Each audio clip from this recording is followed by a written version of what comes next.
And welcome into the firm of Harris and Marang. Patrick Harris here, yours truly. That's Danny Marang to my left. Casey Smith over there on the ones and twos. Happy to be back home in the friendly confines of the Odyssey Studios.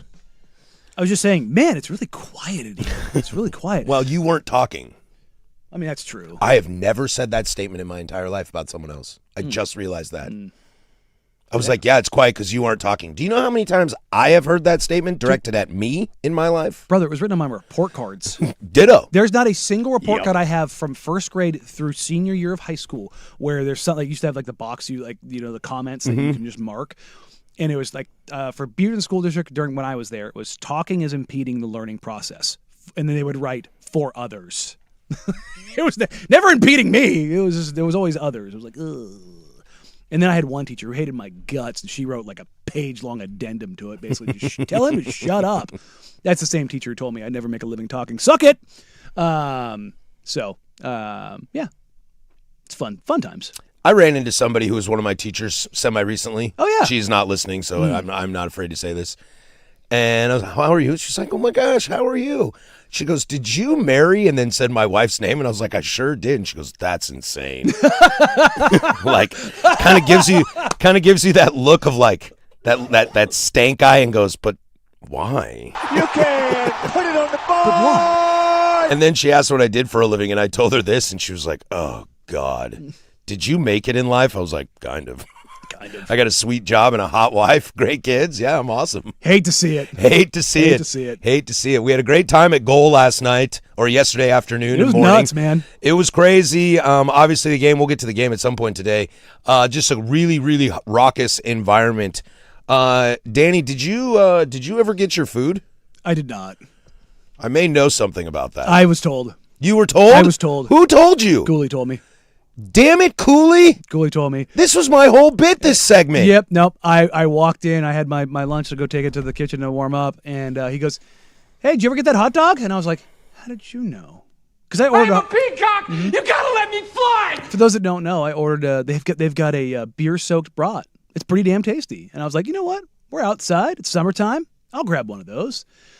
It never showed up. And I looked at you at 12:30 when we went to break, and I go, I don't think I'm getting my hot dog. And it was super busy, and I saw the server out there, and I was like, had made a couple mistakes, and I was like, I'm not going to bother her, dude. I was talking with Sam, head sales Sam, and the tonger, and look, I can't turn my server eyes off. I just can't. It's why I sit at the bar and don't sit at tables a lot, because I can't watch everything go down. Yeah. I can't turn it off. Meanwhile, we had front row seats seeing everything. Right. And the server was pretty busy. Like I don't want to kill them for it. It was chaotic. But I also saw that they had acknowledged a couple times where they had made a mistake. And that stuff happens. It's not a big deal. Especially when it's that chaotic. Didn't seem like anybody was really mad about it. So when you told me that it never came, I was like, oh, yeah, might have forgot it. It happens. But it turns out, no. Our compatriots here at the station were delivered my dog and told them, no, we didn't order that. Didn't look around, didn't ask anybody, nothing. Just turned my delicious beer-soaked brat away. Was it Joe Fisher? Might have been Dusty. Dusty was the one who kind of leaned in on it. I told some peeps that I wouldn't out anybody. I don't know who actually did it. Well, I mean, there's only 4 people there. Told it was a collaborative effort. Yeah, because I remember the fries were there, and I was like, that's weird. They ordered the fries after me. Well, fries are faster. Maybe not that a beer sub brat. Not that a brat. You just throw it in there. You know what I mean? Let me help you do some math. It wasn't me. There you go. It was not you. That'd be funny if Casey was like not texting. me either. Yeah, no. So, but it's okay. I got to the golf course, had a little slice of pizza. I am so mad at Cooley right now. Yeah, for stealing your bet. I am so unbelievably mad. Sorry, dude. It's completely thrown me off. I'm going home. Yep. Time to nut up or shut up. I'm going home. Time to pack it up. fall. I'm tired of this. I don't want to be here. I'm out. Hey, great time yesterday. Excellent time. So much fun. Did you get a little color on one arm? No, I was able to get out of that. I think I have enough color on both my arms that a situation like that wouldn't do it. If I was there for like 7 hours, then yeah. But I think I'm even enough that I don't have to worry about it. I did. I picked up some more because I went golfing. And then I sat in the shade afterwards. I did not. I was sat in the done sun. with the sun. No, when I got done golfing, you could have wrung my shirt out. It was warm. I'm not gonna lie. Usually you're the one that one ups me, but I'm gonna one up you in this. The sun was way more brutal on me than it was you. Oh God, yeah, it Yeah, was. I was just roasting in there. Yeah, no. Well, I mean, it's funny, Joe, Shane, and I, when we were doing Outsides, we were like coming up with bits for commercials we were going to do because we all sat in the same order every time. Joe in the middle, me to the left, Shane to the right. So we were going to do a commercial where like we would go to the movie theater, be in the same section, Yes. go to the restaurant, sitting in the same Love way. it. And then it would end with us in like a tight shot on Joe in bed, and then it would be like Joe would be like, good night, and he would pan to me, and then he would pan to Shane, and we'd be in the same order in bed. Like when we go somewhere, we sit like in the this. same manner. You were always to the right, I'm always to the left, because it's just like we're used to creature of habit. Like that's where it goes. Well, for you yesterday and at goal and this time of year, where we've sat, the sun is angling towards you. You know, I asked once, when we first moved into this studio, when we left the Willamette, I asked Sprague if he sat here or there, and you know what he said to me? He goes, here. Why would I sit over there? And gave me that classic Sprague stank look. Like, bro, I just asked you a question. Yeah. You could have been like, yeah, I sit here. But where's the fun in that? Hey, do you want a breakfast sandwich? No. Is the sky blue today? Dude, are you serious? What's wrong with you? Did you guys get the thunderstorms this morning? Woke me up at 4:30. Bro. Got a few. The dog was panicking about 5:20 this morning. I was proud of my dog she was just like, huh, and then just snuggled back in with me. But I was up. It got me. I mean, it was probably, there were 2 times where the lightning was super bright at my house. I live up basically where I-5-205 meet in North Vancouver, Salmon Creek. And there was a moment where the light flashed really brightly, and I went 1, 2, 3. I was like, oh, baby. And then the lights flickered. Yeah. So then I was up, and I was like, oh, I'm going to flip through my phone. I have terrible service up there, but the Wi-Fi router had reset. So now I'm just in the dark, thunder, lightning. Nothing. The lightning was like the up high in the sky lightning. I think that's why it was so bright. Like, you know what I mean? Like it was like West Texas thunderstorms. We've gotten it twice this year. We don't usually get those at all, and we've gotten it twice because they've been these, clouds that roll through in these hot spells. That's what ends up causing it. I don't know, man. They're fun though. And then I went outside this morning to get in my car to drive to work, per usual, and the back 2 windows of my car were rolled down. Oh.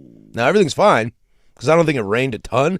Plus, I got a Japanese maple that kind of sits over the driveway, so I think I was okay. Everything's dry, nothing's bad. But you didn't. I was like, what? You didn't roll them up? I guess not. Do you drive with the back windows down so you don't get the whoosh? Never. So they were just down. Yeah. So somebody might have perused. There's nothing to peruse. Oh, actually, I didn't check. There's nothing to peruse, literally. You live in a gated community. You're fine. It's not quite gated. Yeah. It could be, though. Could be. No HOA. Yeah. Those HOAs, man. Yeah, I also have like cameras and stuff. Yeah, I mean, it's that pick helpful. it up. I should probably look at that. Well, now you got me freaked out over here. Well, you don't keep. Now you got me curious. You don't keep anything in there, but No. you still don't want anybody. The fact that this thought process didn't already glance over you is the concerning part. Oh, I was going to say that proves that there's nothing to steal, so I'm not worried about anything. Remember, drugs not in car, drugs on person. There you go. Yeah. You Don't leave anything valuable in there. You could just not. What do you want? What do you want? A pen? Hey, some people have Do you want nice pens, do you man. want 3 punches at get the 10th free at the Froyo spot my kids love? I think that's in there. I think I'm 2 large pizzas away from a freebie at Blind Onion. There you go. I mean, somebody did steal a gift card for a restaurant out of my car. That's money though. Yeah, I know, but it was just like, you're not going to that restaurant. I probably have like $4 in quarters. Oh, that's useful. That is useful. That's literally money. Yeah, I know that, but it's also like you never know when you need it. My tire pressure gauge was reading low the other day, and I was like, You did the old quarter trick? yeah, it was 375 to use the air pump at the gas station. Whoa. And I was like, damn. Didn't that stuff used to be free? Yeah. Huh. We're charging for air It's now. not free? We're charging for air now. Dude, we charge for water, bro. I'm pretty sure I've been stealing a lot of air then. I mean, I don't think I've ever paid for for air in my you might be tires. pulling in behind somebody when it was already running. Probably. Got lucky. Because it does run for like 10 minutes. So, But yeah, I was like, man, I had to go inside and cash a couple bucks worth of quarters. I was like, man, this is dumb. I don't know. I did fill up gas the other day at 80 cents off at Freddy's. I love it when that hits. And I think I filled the gas tank at $3.45 a gallon. 80 cents off is $3.45. Yeah. What are we doing here? I was doing a little dance. I was pretty excited. Might as well go win the whole thing. You got it, buddy. Like that. We went and got the our marriage license the other day, and Clackamas County. indeed, and I was trying to find my birth certificate, and because I've got it all my military records, everything else are all together. Yeah, it's a birth certificate older than you, and this one's a reissue. I just watched Benchwarmers yesterday and El Birth Certifico. Yeah, I is 12. I am 12 with a little Tensky on it. But when I was going through that, there's old photos from the military and stuff like that in there. And there's one on base, and in the background, you can see the gas price Oh, sign yeah. at the base gas station. Take a wild guess how much that was. 65. 97 cents. Yeah. I used to remember if my old man gave me $20, I was like, I'm going to put like 5 gallons of gas in the car and then have this $15 for a dime bag and a sixer of Busch Light. I mean, $5 in the tank used to get you something. Yeah, 5 gallons. That's crazy. 5 times 20, that's 125 miles in my car. Mm-hmm. Yeah. Like you. I don't know what the 91 Ford Taurus was rocking gas mileage-wise. Does but anybody still do like the put 5? I mean, I know some people do, but like in general, does anybody do the 5 or the 10er in the tank anymore? No. Like that used to be SOP. I know. It's just, I mean, unless you like literally drive by a gas station every time you go home, I don't have one that I drive by that I frequent on my way home. I have In high school, I did that a bunch. I Well, mean, yeah. That's broke. You're cheap. high school. Yeah, that's broke. That's broke. But like even in my 20s, like you still used to go, oh, I'm going to throw 10 in here. I'm going to go and put 20 in here. Like what? Because number one, we operated in cash. Number two, it's like that's just what you did. I do share cars with my brother sometimes, so if I'm driving his car, I'm throwing about 5 or 10 in Oh, there. yeah. But I'm expecting him to fill my truck. Oh, of course. Screw you, loser. But it's like that whole idea of like I don't not fill up. Me neither. Like, you know what I mean? It's like And if I'm I here, don't I'm filling up. And I don't go to the gas station until the light comes on.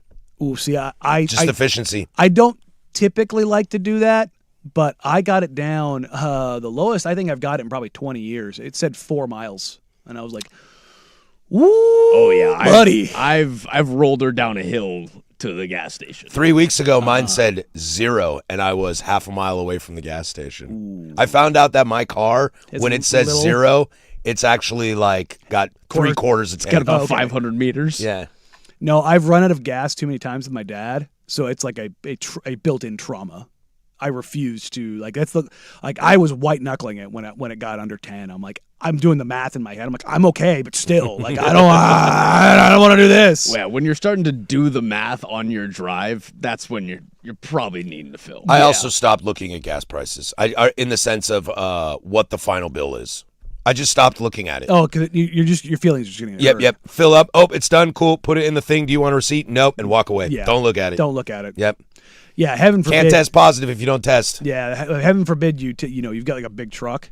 My dude, I made the mistake of filling up when it was like $4.70 a gallon or whatever it was, and I remember looking over it was like $80, 80 something. I was like, bro, I didn't used to fill up for this much in a full size pickup truck. Like what are we doing here? Like this is insane. Like how does a 3,500 Silverado 10 years ago cost less to fill up on a tank? Like it's just ugh. Oakley dokley, we got a great show for you all today. It's a Thursday. That means 10 toes down at 12:15. We'll have a lot of fun with that. You can throw those in on the fan text line.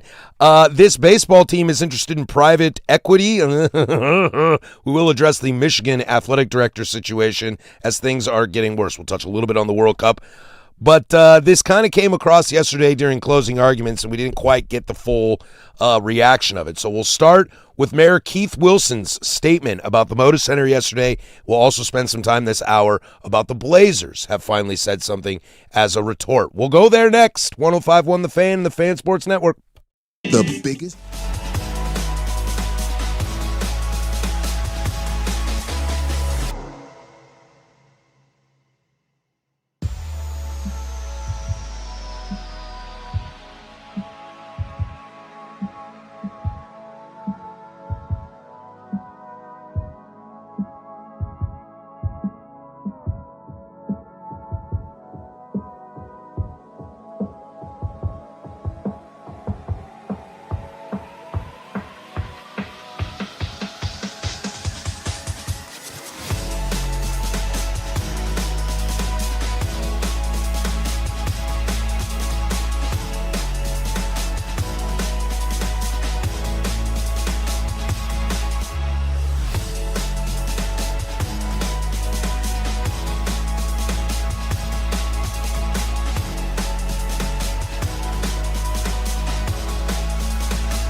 10:20 here, Portland Sports Leader. Don't you forget it. We are alive back home in the friendly confines from the shadows of the historic Fremont Bridge. 503-864-6326. That's the fan text line. She'll let you interact with us throughout the entire day. You can jump over on the YouTubes, 1051thefan.com.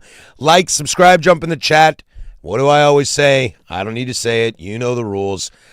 Some Blazer stuff this hour. It's a 10 Toes Down Thursday, so make sure you get those in. You ask the questions. We answer them unequivocally. No wishy-washing, no vacillating on this program. Your whatever questions you want to throw away, we're happy to take those. We'll do those in the Big Nooner. And this hour, we'll talk a little NBA. Maybe we'll get to Adam Silver. We'll see about that. That guy has no idea what's going on, does he? No. Did you see his gambling statements? Yeah, we'll get to that. And they're looking into Gary Trent Jr. Yeah, we'll get to some of that stuff. Maybe we'll see how this goes. But this kind of came around yesterday, Danny. Later in our show, we kind of touched on it in closing arguments, but we were so football heavy that we didn't really have the full opportunity. I got a text from somebody who's like, hey, I got the statement from Keith Wilson. So you want to read it? Sure, okay, sure. Go for it. Statement from Mayor Keith Wilson. This is about the Moda Center deal. It says, quote, from the start, the city is committed to striking the best deal for Portland. The Blazers are our tenant. We're their landlord. We value them, and we recognize that we need each other for the long term. We are continuing to engage in a community-driven process as we approach a city council vote in August. We are operating an aggressive timeline to reach a new lease, and we've been explicit with the Blazers that design information and clarity around public investment are necessary to move forward. The absence of essential details from the Blazers is slowing progress at a moment when urgency is required. We know that the NBA is committed to Portland, and we look forward to working with them to ensure negotiations on a renovated Moda Center and a new long-term lease happen in good faith. The interesting thing about this, Danny, as we kind of briefly touched on yesterday, let's give it a little more room to breathe here, is Keith Wilson has been pro-money. He's been pro-spend the money. Mm-hmm. He's been pro-yes on this. He's been a Blazer ally. He has said that if it is a lockstep vote, split down the middle, 6-6, that he will make the casting, or he will cast the vote that breaks the tie and awards the funds to the Blazers and get this done. Mm-hmm. He is pro get the deal done. This is the first time where he's kind of said, well, not so fast, my friend. You need to play ball a little more here. Like, yes, I support you, but you can't just put this whole situation out on a limb. Look, I hit on this a little bit yesterday when we started talking about this in the opening before we got this comment from Mayor Wilson. But look, I am a firm believer that, that city council is not very good at their job. And hasn't been historically, particularly on the economical side. We can debate the finer points of the politics, but I don't think either side can go, no. They point at it and go, they're doing good. It's like, I think we can all look at that and go, not so great, Bob. Yeah, you know me, I love this city, and I agree with you. Yeah, that's what I mean. Like, you couldn't get, two people who are politically more different, and we're both looking at the same thing going, you got no solid footing to stand on, guys. That's why, my friends, like president stuff, the national government, the federal, if that bothers you, you don't got to do that. You should vote in local politics. Yep. Without a doubt, you should vote in local politics. But with that, as frustrating, dumb, incapable, and fraudulent that they have been, particularly over the last couple of years, with multiple times losing hundreds of millions of dollars. Again, if you don't believe me, quick Google will show you. I don't trust them to do the right thing. I don't. And so to have Keith Wilson, who, again, I disagree with on a lot of things politically, but economically, I think he's on the right path and wants to do right and get Portland where they need to go. And his statement here is basically, guys, you're making me look bad. I'm trying to go bad for you. You got to give me a little something. Like, hook it up, brother. Like, when I read that, that's what comes across to me. Is that how it comes across to you? Without a doubt. It comes across to me like, guys, this is simple. It's not a ton of money. We understand the pushback. But if you are going to play King of the Castle and I don't have to do anything, it's on you. I don't have to do anything. That's not quite how this works. It would take minimal effort, is what Keith Wilson is saying. Mm-hmm. It takes little effort to do something to sway these people in the right direction. Look, from what I understand, there are two people that will not be convinced on that city council no matter what. They are going to grandstand, virtue signal, whatever you want to call it, and rattle. I wonder if they're Timbers season ticket fans. I'd like to find that out. I would like to I can find tell you that who they out, are too. off air. So, Okay. And then there's two others that, with concessions, like, okay, we need earmarks for things to understand where it's going. Which is kind of what Mayor Wilson's saying here. Which again, we just want to know. You don't want this thing to pass 6-6. You want it to pass 8-4, 9-3. Wilson doesn't want to cast a vote. No, because, guess what? For the other people who vote no, those are his constituents too. Mm-hmm. You know what I mean? So he's got to kind of hey, let me get these other two on board. Let's have this be 8-4. Because if it's 8-4, you know what nobody can say?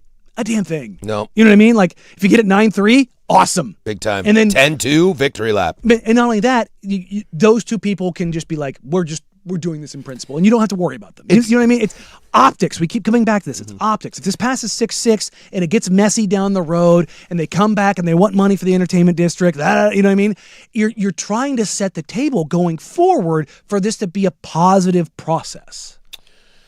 It's almost like they need to know where the money is going because they're bad at telling us where their money is going. Yes. It's like, hey, we've realized we're bad at this, so now we're going to hold you accountable. Yeah. That's again, when we fall back to it, like the whole, we want this, we demand this. Like, well, so do your residents, so do your taxpayers. Like, where are you with that stuff? And that's where I look at it. I'm like, you can't get on that soapbox because you're standing on a milk crate. It's got some rigidity. I'm resting on a milk crate. But you can rest comfortably on it, right? Without because a doubt. It's structurally sound. I feel great. Have you not stood on it when it was outside over there? I have. See? It's sound. It is. Structurally sound. It is. Those guys are standing on cardboard boxes that have been, left out in the rain.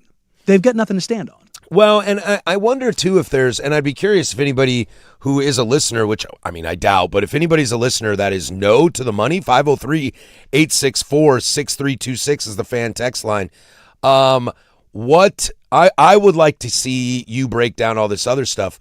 Oh, I lost my train of thought, buddy. Where the money is coming from? Oh, does anybody truly think, and the no's on the Portland City Council, does anybody think that Tom Dundon is going to get $600 million and, like, embezzle it, run away with it, misappropriate funds? That's not usually how this stuff goes. Well, that's the thing is, like, when you talk about misappropriation of funds, they just want to know. Is this an update on Scoot Henderson's injury? No, not on that one, but it's adjacent to that. And that's what I meant. Yeah, no. Like, is this how I need an update? It's like there is no update. I think Where's the money going? It's going to renovate.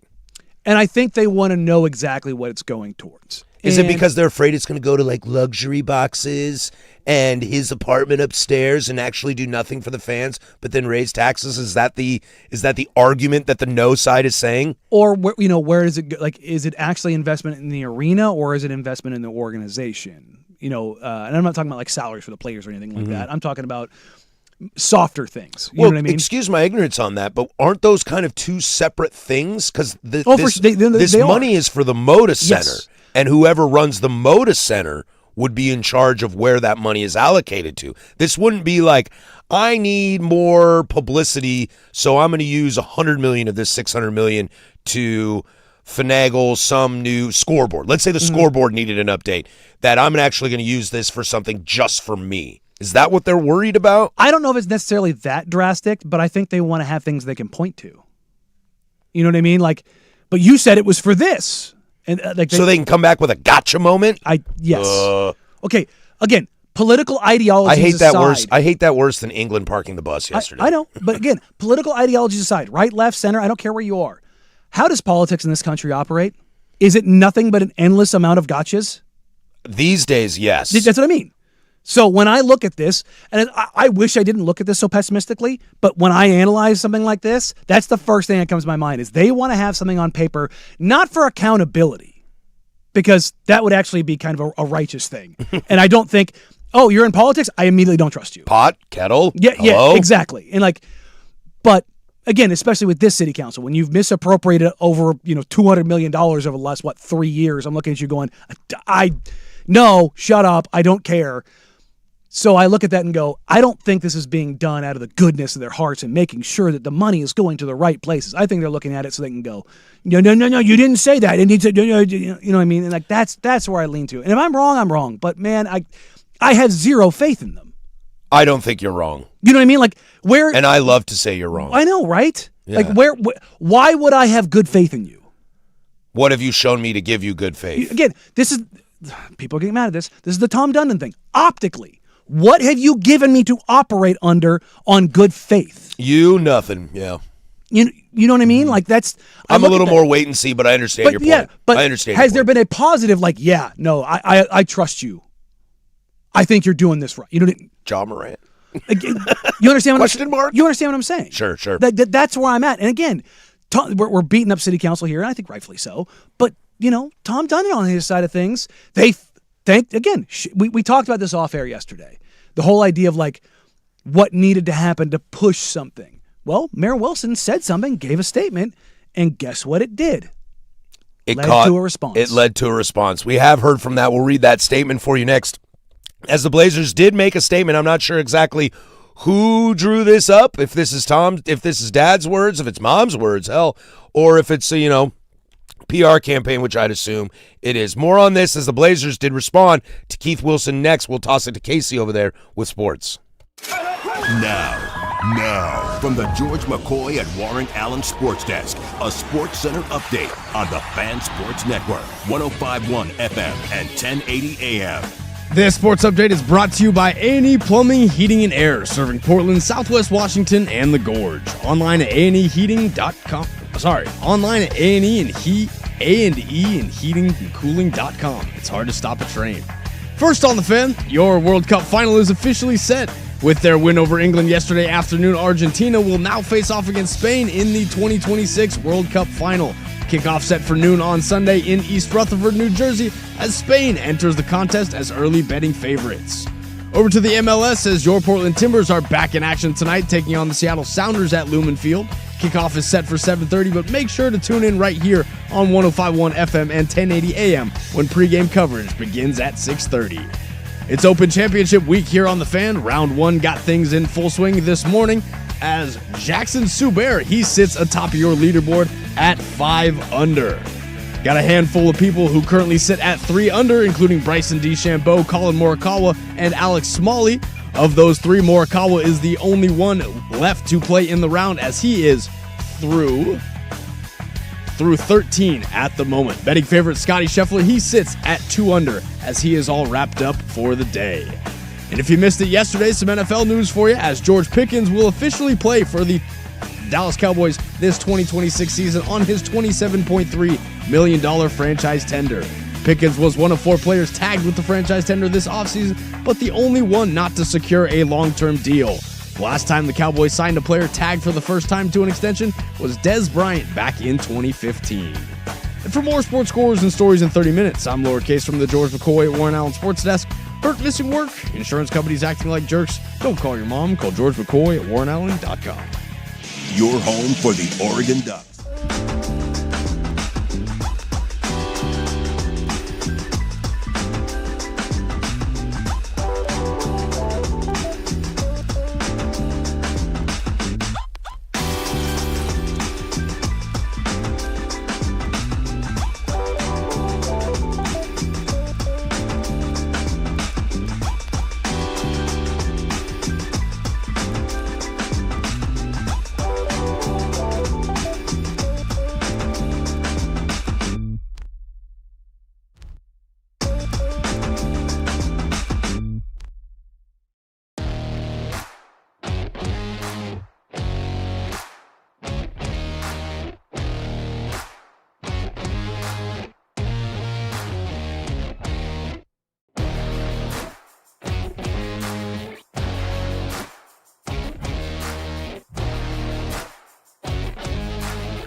Hanging out here in Moda Center situations. Danny, you brought up the point right before we went to commercial break that sometimes when you make a statement like Keith Wilson did, and I think there was a lot of intention for him on this statement, that it did force a response from the Portland Trailblazers. They sent this out shortly after Mayor Wilson's statement was sent, and it says this, quote, "The suggestion that the Trailblazers are withholding essential information is not accurate. The Trailblazers in the city worked for several months in lockstep with the state and county in developing what became Senate Bill 1501 and a market rate deal framework." Ooh, there's a buzzword, market rate. "Since that time, we've been engaged in multiple discussions of renovation elements, conceptual visions, and building walkthroughs with the mayor and other city officials. The city has more information than state leaders had during the legislative session.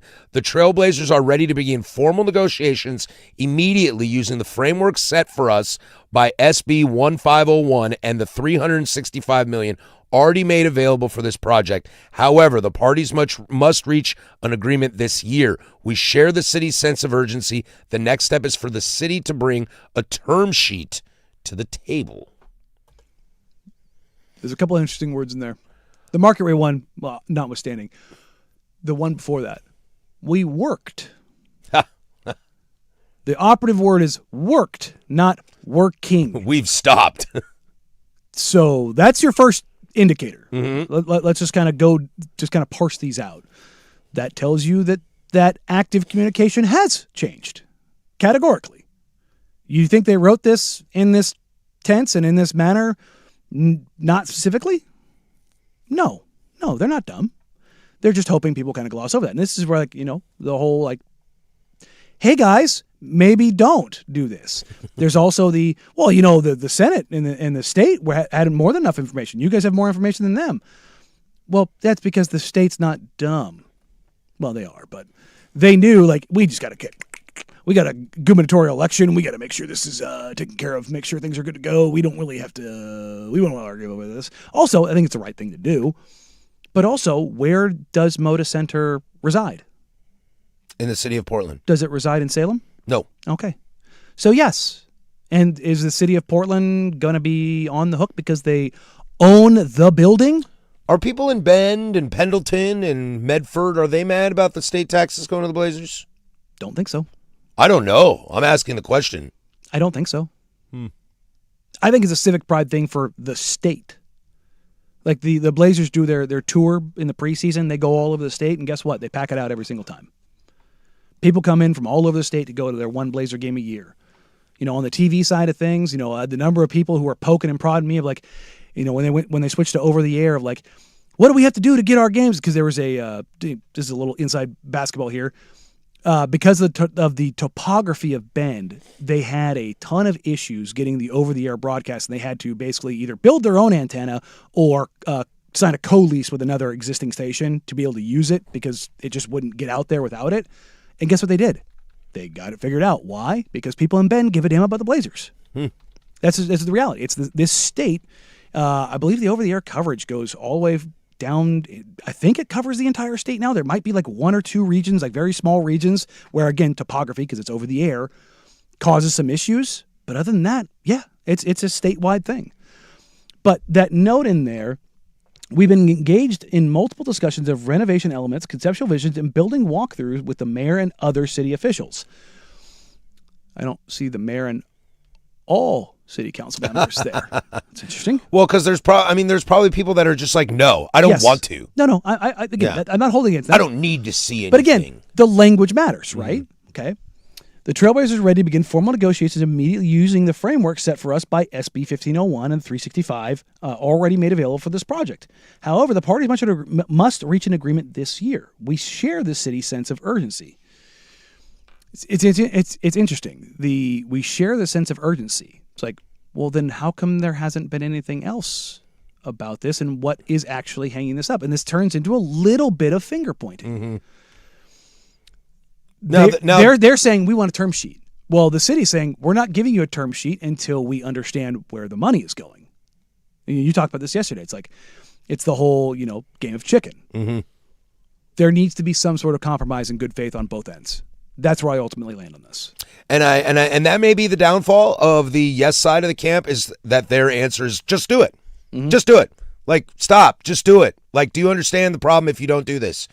To where, maybe fairly, okay? Like, I know that the issues that the city council goes through has been well documented on this program. But placate. But maybe they're a little right there. Maybe they do deserve to know something. And in this situation, because it's so hotly contested, even though it does feel a little kettle pot, it does feel a little Spider-Man pointing meme, that maybe because it is so divisive, that it does need some extra legwork. Again, operating in good faith on both sides. Because if Tina Kotek, the governor, or Mayor Wilson, the mayor, if they make decisions that are polarizing, people just kind of scream and cry about the political side of it. See, when someone comes in who's worth $1 billion and wants money, that is such an easy optic to say, why should I give you money? When the reality is if the Blazers weren't at the Moda Center, as you a wouldn't texter have that money. As a texter points out, if the Blazers weren't at the Moda Center, it still needs the renovations. Yes, and again, it's the point I go to. If the Blazers leave town, you've got a building that still needs renovations, and you aren't going to be pulling in concerts to fill all those that are going to be top name, top rate. Well, they only lose 41 days, Danny. Yeah. They only lose 41. That's not that much. Sure it isn't. Remind me again, are the biggest acts skipping over Portland for Tacoma? The answer is yes. Well, I don't know about Tacoma specifically. No, they are. But I do know that they are skipping over. Tacoma specifically because they can go to Climate Pledge. No, not just that. They're doing Tacoma and Seattle. The Tacoma Dome? The Tacoma Dome got redone. Multiple big concerts have skipped over Portland and go to Tacoma. It's crazy. I've looked at a couple different shows, and I was like, I wonder if they're coming to Portland. And I see Seattle, Tacoma, and I don't see Portland on it. I'm like, ooh, buddy, that ain't good. Google AI. Hold with me there. The Moda Center typically hosts between 15 and 30 major concerts per year. This number fluctuates based on schedules, artists. Generally, the arena hosts a total of 150 diverse events annually, which includes all Portland Trailblazer home games, family shows, and conventions alongside musical performances. 150. What's 40 of 150? That's a decent little chunk. Yeah. That's a decent little chunk. More than a quarter. Yeah. So just think about that. That's a difficult thing to just replicate and replace when you're already being passed over. And that's without doing the necessary renovations. So this whole idea of like, oh, we'll be fine. No, you won't. You won't. You're already struggling. You're already not first in class. You're already not first rate. You're already being bypassed. Yeah, I want to ask this question, then we'll take a break, and I want to read some texts on the other side, 503-864-6326. And my brain is absolute mush today. Today? Yeah. Okay. Yeah, I got nothing. Okay. We'll take a quick break. When we come back, I want to read some of your thoughts, some interesting stuff in here from people, and honestly, I want to hear more from the no voters on if they're out there. I imagine most listeners listening right now are not are Blazer fans or sports fans in general, and are probably not in the no camp. But if you are, I'd love to hear more from you. Blazer coverage on The Fan is presented by Xfinity. Score the most reliable Wi-Fi, one price, 5 years, guaranteed. Xfinity, imagine that. This is Portland Sports Leader 105.1 The Fan.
Well, the question popped back in my head.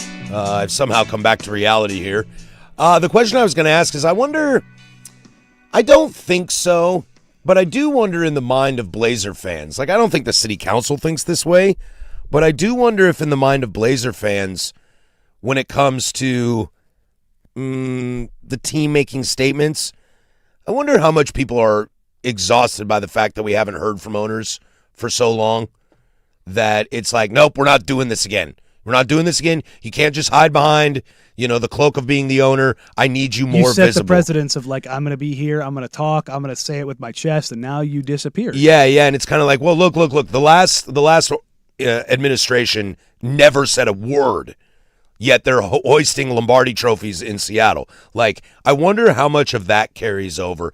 I don't think the city council gives an S about that stuff, but I do wonder from some fans that are kind of like what you just said. Hey, you came out here and you were guns a-blazing, and now you're just gone. I need to know where you guys sit on this as well. Some texts that I want to read for you guys, 503-864-6326. I think this is a very logical thing to have said. This texter says, I'm fine with them wanting to know where the money is going, especially since we remind them that the city owns it.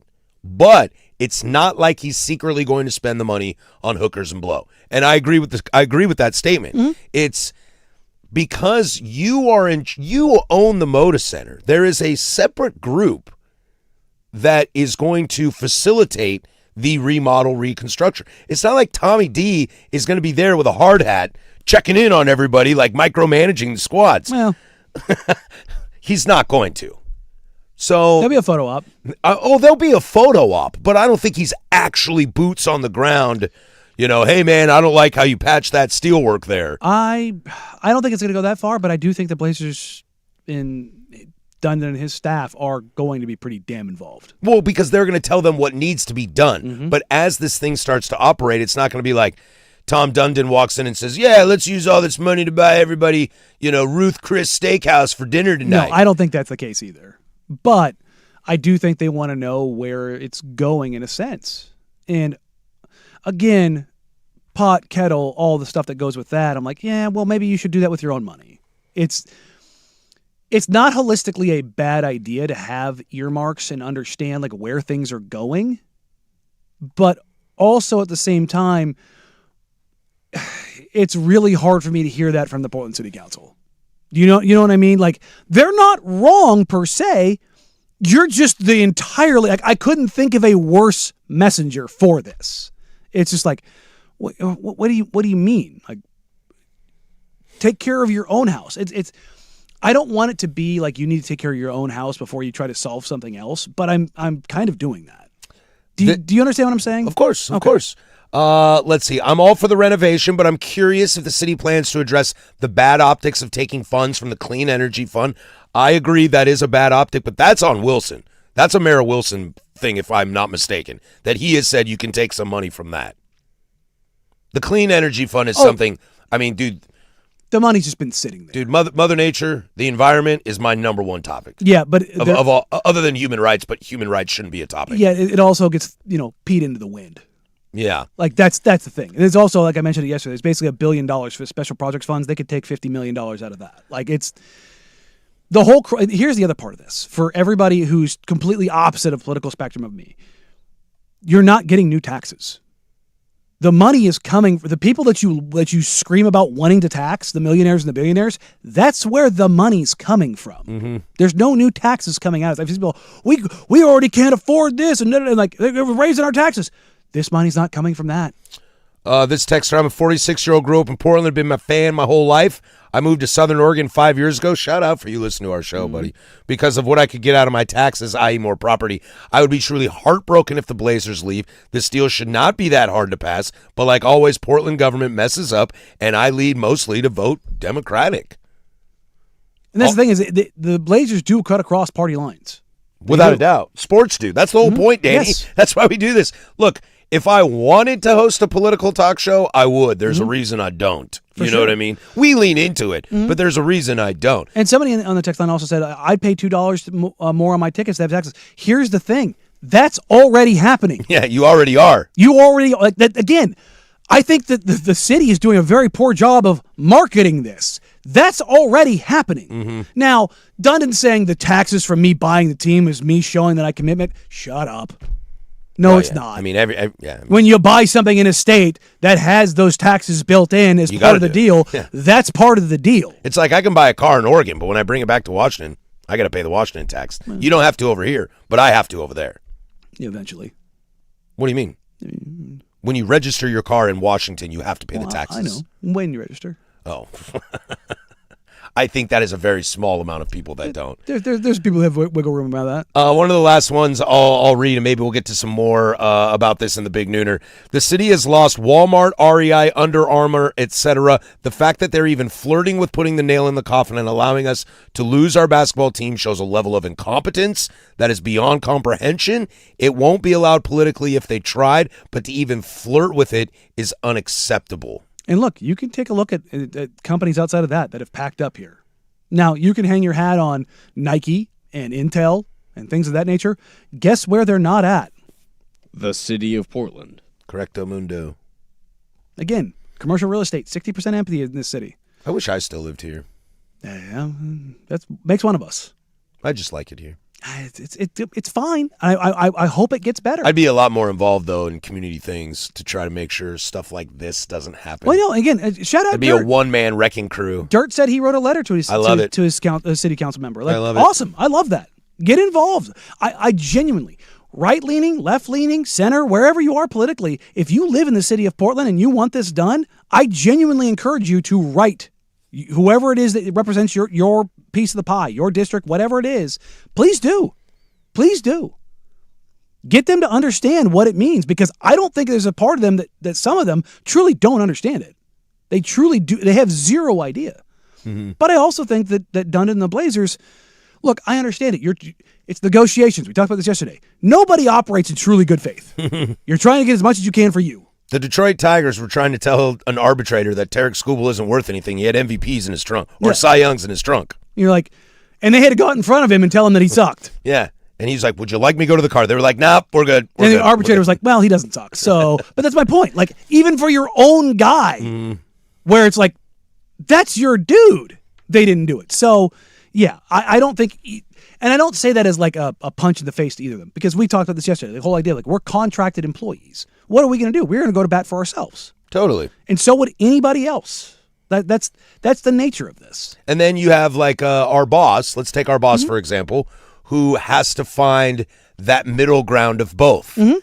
Because he's got a boss at Odyssey. He's the one in the tough spot. And those bosses that are successful tend to walk that line fairly well, to where the city council is probably in that situation, is the Dusty Hera of Portland, Oregon, and they have to walk that fine line, and they're choosing not to. They're choosing to use their own personal beliefs and not play both sides of the argument and try to figure out what's right. Yes. I think that's the problem. I think it's a big part of it. And if you want to fight a billionaire,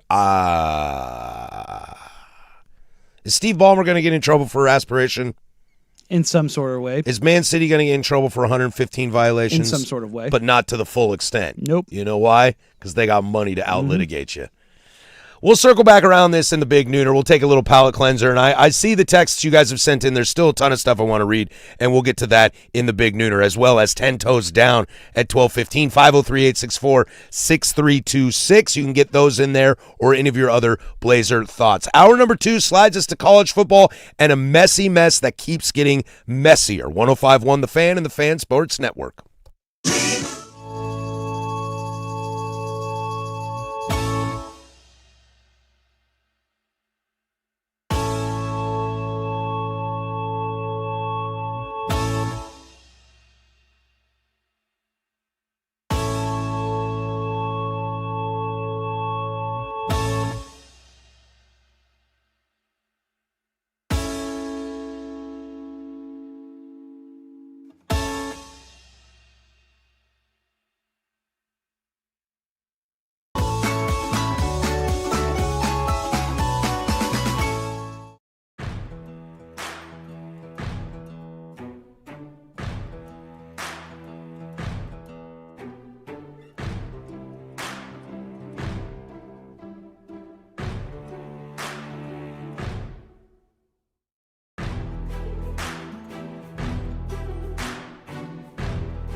From the George McCoy at Warren Allen Sports Desk, a Sports Center update on the Fan Sports Network, 105.1 FM and 1080 AM.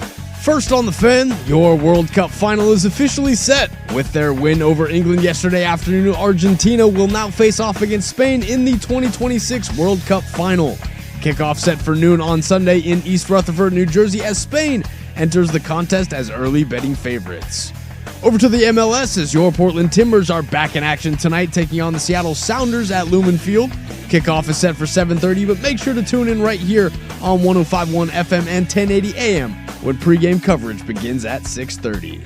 It's Open Championship week here on the Fan. Round one got things in full swing this morning. As Jackson Subert, he is your current leader at 5 under. We have 9 golfers currently sitting at 3 under, including Bryson DeChambeau, Colin Morikawa, and Alex Smalley. Of those 3, only Morikawa has more left to play in the round, as he is through 14. Betting favorite Scotty Scheffler, he currently sits at 2 under. And if you missed it yesterday, some NFL news for you, as George Pickens will officially play this 2026 season on his $27.3 million franchise tender. Pickens was one of 4 players tagged with the franchise tender this offseason, but the only one not to secure a long-term deal. The last time the Cowboys signed a player tagged for the first time to an extension was Dez Bryant back in 2015. And for more sports scores and stories in 30 minutes, I'm Lowercase from the George McCoy at Warren Allen Sports Desk. Hurt missing work? Insurance companies acting like jerks? Don't call your mom. Call George McCoy at WarrenAllen.com. Your home for Seahawks football.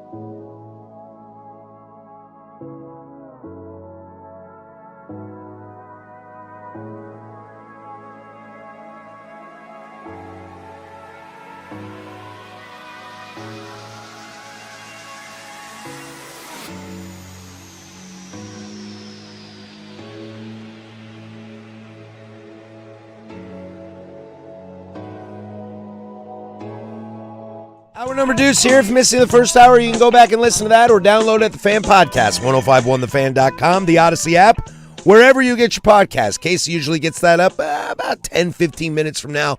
Give him a little time and he'll have that up for you. Or you can just jump on the YouTubes or Odyssey, rewind, fast forward. Except for in the future, for that would be impossible. As I keep hammering on you, it's a 10 Toes Down Thursday. So get those in for 12:15, 503-864-6326. We will circle back on this Blazer thing in the Big Nooner. And I see all your texts and comments. I do want to save some of those for then and maybe closing arguments as well. But let's take a small little palate cleanser. A story that I can't keep my eyes off that we've put off for a couple days due to being at goal and a bunch of footy talk and all this Blazer stuff situation is what's going on at Michigan right now.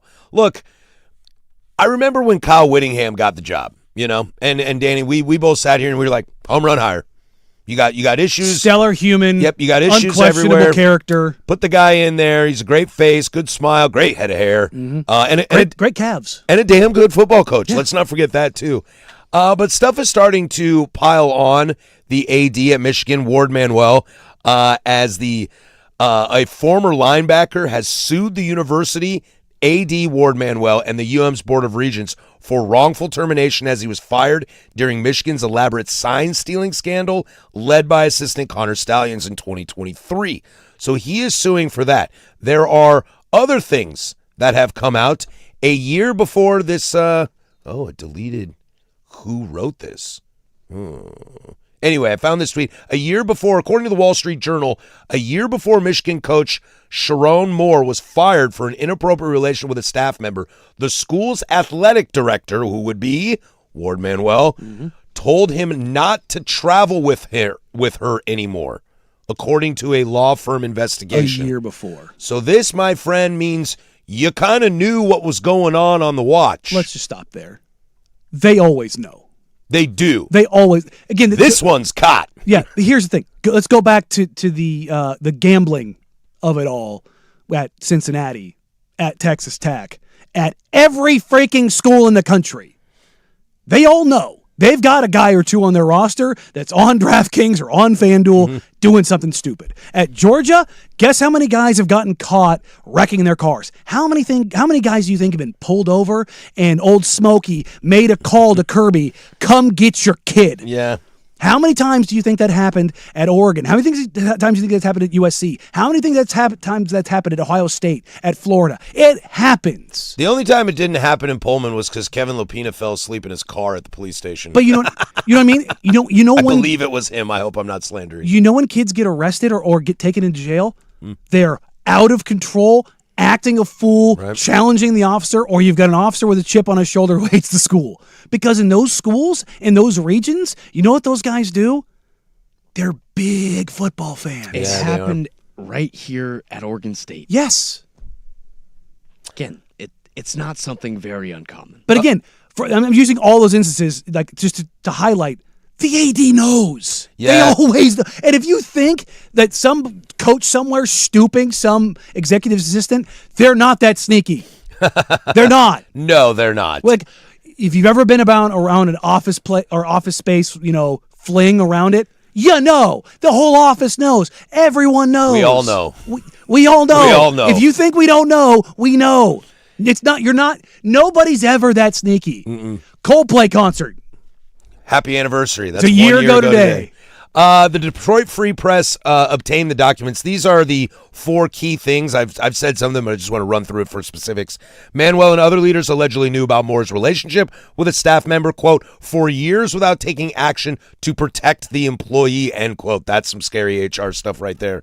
And the next one, Ono allegedly hid key findings of a private law firm's investigation of then-assistant football coach Matthew Weiss. Federal prosecutors say Weiss illegally used school devices and other equipment to inappropriately obtain thousands of student photos, records, and other personal information. That is also an HR situation. Also allegedly directed a handful of key people, including Manuel, to take no notes or any other records of their meeting with the law firm when it presented the findings of its investigation. That is obstruction of justice. And they never, quote, reported the evidence of cheating found on Weiss's computer, the law firm's involvement, or the results of the investigation to the Board of Regents, the Compliance Services Offices, or the NCAA, and failed to hold itself accountable for the sign stealing scheme in violation of both its NCAA requirements. That is according to the lawsuit obtained by Detroit Free Press. Manuel's obviously going to stick up for himself. I love this place. My blood, sweat, and tears are somewhere in Michigan Stadium on the fields of play and in Schembechler Hall and on the track. So if it's up to me to face the challenges, I'll take them on. And whenever I leave Michigan, whoever steps in here next shouldn't assume Michigan is easy. Yeah, bro, it's a tough job. Yeah, it's one of the 5 biggest jobs in college sports. Yeah, exactly. Congratulations. Not just football, in all of college sports. You just won a natty in basketball. Yeah, it's a tough job. Nobody faults you for that. But it's not a tough job telling somebody, stop that relationship right now or you're fired. Or firing them. Yes. Or That's the literal job. Yep. And again, there's another thing that's kind of going under the radar here. Harbaugh didn't know anything. Remember? Didn't know about Stallions. Didn't know about. Well, I think some of that with the coach stuff is tough. Like Harbaugh's definitely guilty in this situation. But guess who skated free of issues at USC? That'd be Pete. Guess who's going to skate free of issues at Michigan? That's Jim Harbaugh. Well, he's not, because he's not coming back to college. But that's what I mean. I don't think Jim's ever coming back to college. I think he took a look around the room and was like, well, I'm in trouble. Got a natty. See ya, bye. I think that he knew the writing was on the wall. Without a doubt. And not the changes of the college football landscape. And I think what was going on at Michigan. And I think Pete did the same thing. He was like, went a little too far. But also, too far. I think there's a little bit of revisionist history there, because Pete, the only reason he didn't get hit with it as hard is because the NCAA came down so hard and Reggie was the target. Well, I know. And Sharon Moore and this AD is going to be the target. And that's what's going to keep, because Sharon Moore, like that situation, it's on tape. Say what you want about like sign stealing and the Connor Stallions and who's to blame and getting student records and all that kind of stuff is real shady. It ain't Sharon Moore. No. That is an awful, ugly situation. But also to pretend that Harbaugh didn't know about one of his assistants, that's foolish. Without a doubt. It's foolish. Yeah. These guys, maybe he gets here with a 10-year show cause. Well, cool. He's never coming back. Look at Manuel. Like the whole idea of he knew for a year. If he knew, do you think Harbaugh knew? He's spending every day with him? Mm-hmm. He's in meetings with him? Handpicked to take the job over. Yeah, so if you don't think that he knew, look, again, to be a head coach at that level, to be an AD at that level at a top 5 university in the country when you're talking about college sports, if you don't know, you shouldn't have the job. Right. It is literally your job to know those things so that you can put out those fires and deal with them. That, again, the whole idea of Michigan being hard, that's part of it. Mm-hmm. That's part of it, man. Look, I don't want to give credit here, but LSU has decided we're just going to not care. Yep. Here's Will Wade. Here's Lane Kiffin. Here's Kim Mulkey. We don't care. We're going to tell you we don't care. Mm-hmm. I'd rather that route. Than the pretense of, no, this is Michigan. This is this. Like, again, I hate this because it just... I've said so many times, if there's anything I could change about covering the NBA like I have for the last 15 years, it is to not know what I know. Not to know which players, which coaches, which agents, which front office executives are just steaming piles of garbage. Mm-hmm. I would rather not know that. I mean, I would, but you know what I mean? Sometimes the ignorance sounds like a good idea. It really is, but then you know who to trust, who not to trust. And when you hear certain things, you just kind of go, oh, okay. Like, that is what it is. You wish it wasn't, but that's the case. Like, and I don't want to lump everybody into this because there are probably some, I mean, like, I have no reason to think that Kyle Whittingham isn't a good dude. I have no reason to think that either. The way his play Again, we said it, home run hire. I still think it's home. Now, I don't know if they're going to be any good this year, but that's a talent situation. But it's not going to be a coaching situation. Or a culture situation. Right. Like the number of guys that we talk to at Pac-12 Media Days and the way that the reverence, look, guys love their coaches, but then there's how you love Kyle Whittingham. Mm-hmm. Do you know what I'm saying? Like, there is a difference. Well, I remember when Utah came to the Pac-12, and I was like, Utah? What do we need more Mormons for? You know, like, starting to think about the insults. I was like, okay, Herb was good there, but then he left, and who cares now? And then you look at Utah's and then it's record. year after year after year of Whittingham whooping Dad A, and you're kind of like, dude, and then your schedule comes out, and you're like, we're on the road at Utah this year. Rice Eccles, great. Oh, God. And it came quickly, one of those things. But there was never any hatred, you know? It's kind of like when the Royals won the World Series for me. I was like, oh, man, a team from the Central? Good for the Royals. Good for the Royals. Yeah, I don't That's the hate thing. It's like Utah's not embroiled in scandal after scandal after scandal. No. Now, they did pivot from Herb when he left. Smart move. To a very high character guy in Whittingham. Without a doubt. And if there's anyone that can clean up Michigan, it'll be Kyle Whittingham. I mean, but that's only on the football side. Let's not forget Dusty May left. Okay, that's enough. Now I'm not claiming there are other skeletons in that closet, but Dusty May also got out. Maybe that's just because he sees Cooper Flagg and the Dallas Mavericks and says that's a great opportunity. And it is. And he gets one of his guys, and that is the natural progression. You were at FAU throwing lobs in a Final Four, and now you got Cooper Flagg and the Dallas Mavericks. I would say not a bad life. I would not put him on the pantheon of the Mount Rushmore of guys that I don't trust. He's got a little. He's got some honorable mention votes. He's got a little Dana Altman in him. No, not Dana. Is he? I meant the used car salesman kind of vibe. That, yes, very much. Is he not following exactly what Harbaugh did? Yes. Yeah, exactly. Let me dip out. Let me go to the league. Let me have my name. One my question name still's fine, but I will ask this question behind me. That's in the past. Are the Dallas Mavericks with Cooper Flagg and Morez Johnson a better job than Michigan? Yes. Okay. He's always left for better jobs. Right. Was the Los Angeles Chargers job better than Michigan head football coach? Yes, because it's the NFL. Right, but you catch my drift there. And he does love Herbert. He does love Herbie. But he also loves J.J. McCarthy. So he also loves J.J. Well, let's go back to this situation. We got to get out of here. We're way against it. Wade Manuel, no way he survives this, right?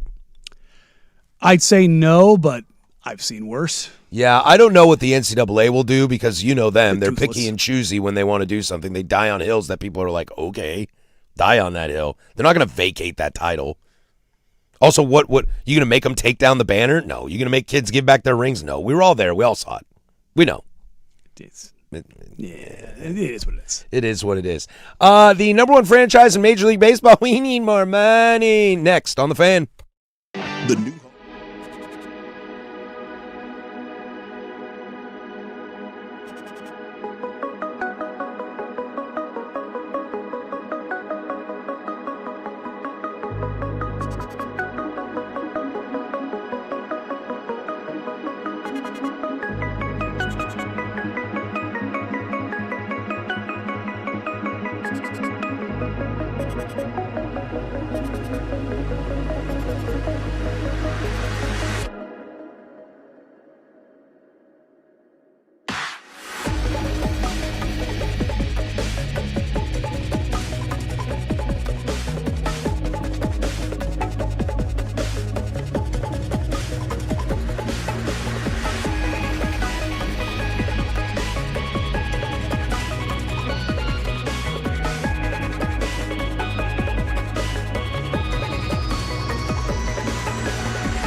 Binary Brewing and the Fan have teamed up for the only Fan IPA available for a limited time.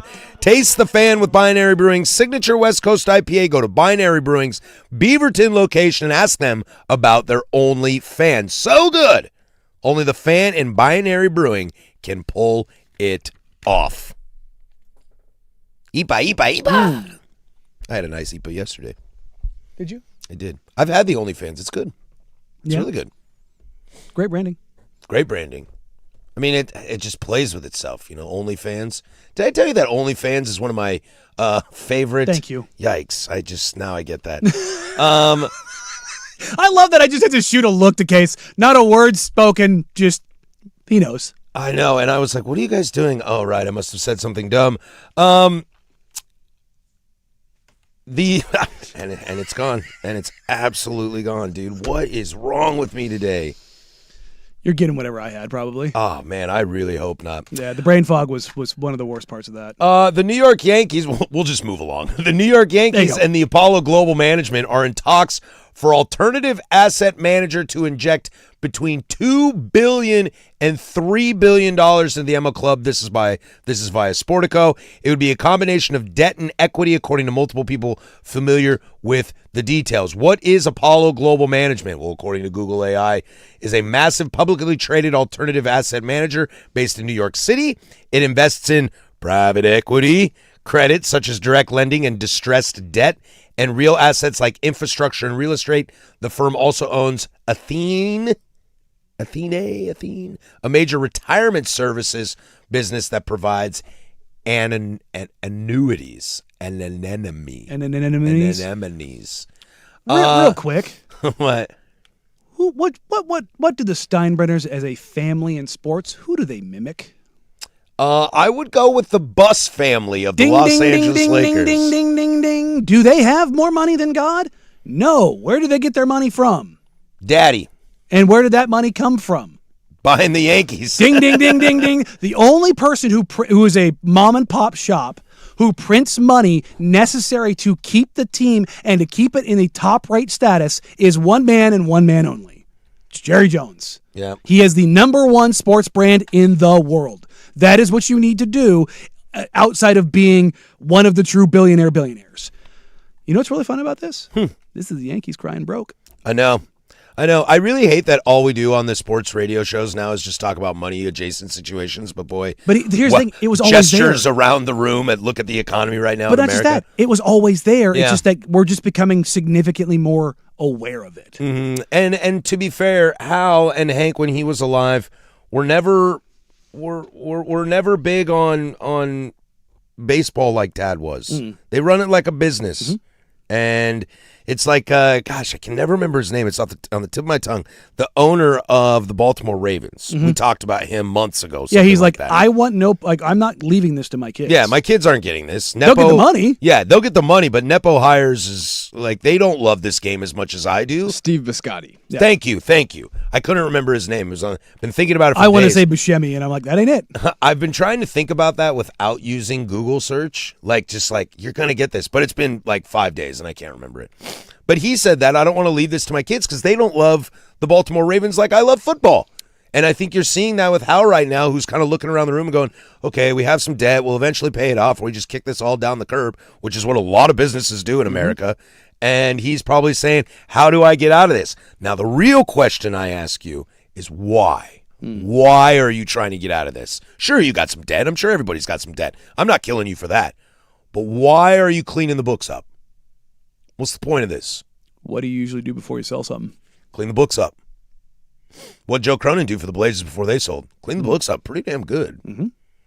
I can't imagine Commanders. in my lifetime. Remember we found out about Dan Snyder in the books? Not so good. Not so good, Bob. I can't believe in my lifetime that I would ever see. I was born in 85. I think George bought him in the 70s. Never in my life did I ever think the Yankees would not be owned by a Steinbrenner. And that might be the reality here. And again, to a point to the it's always been this way. We're just becoming more and more aware. Where did Jerry Jones get the money to buy the Cowboys from? He's an oil guy, isn't he? Yes, but also the Teamsters. Oh, is he a big Teamster guy, huh? Big old chunk of that money came. There's some mob ties to that money. I like that.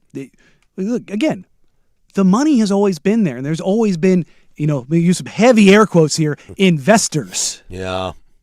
Like Jerry Buss, when he bought the Lakers, like that was a big deal. And he basically put everything he had into it. And then where do you think the money came from out of that? The Lakers making money. And again, they sold it for a $10 billion valuation. They made out okay. Hey, something that I didn't know. The investment would be in the Yankees' parent company, Yankee Global Enterprises, YGE, which also includes 10% of Serie A's AC Milan. I didn't know that. And why do you think it would And they own 10% of NYCFC. Why do you think it would go through the parent company?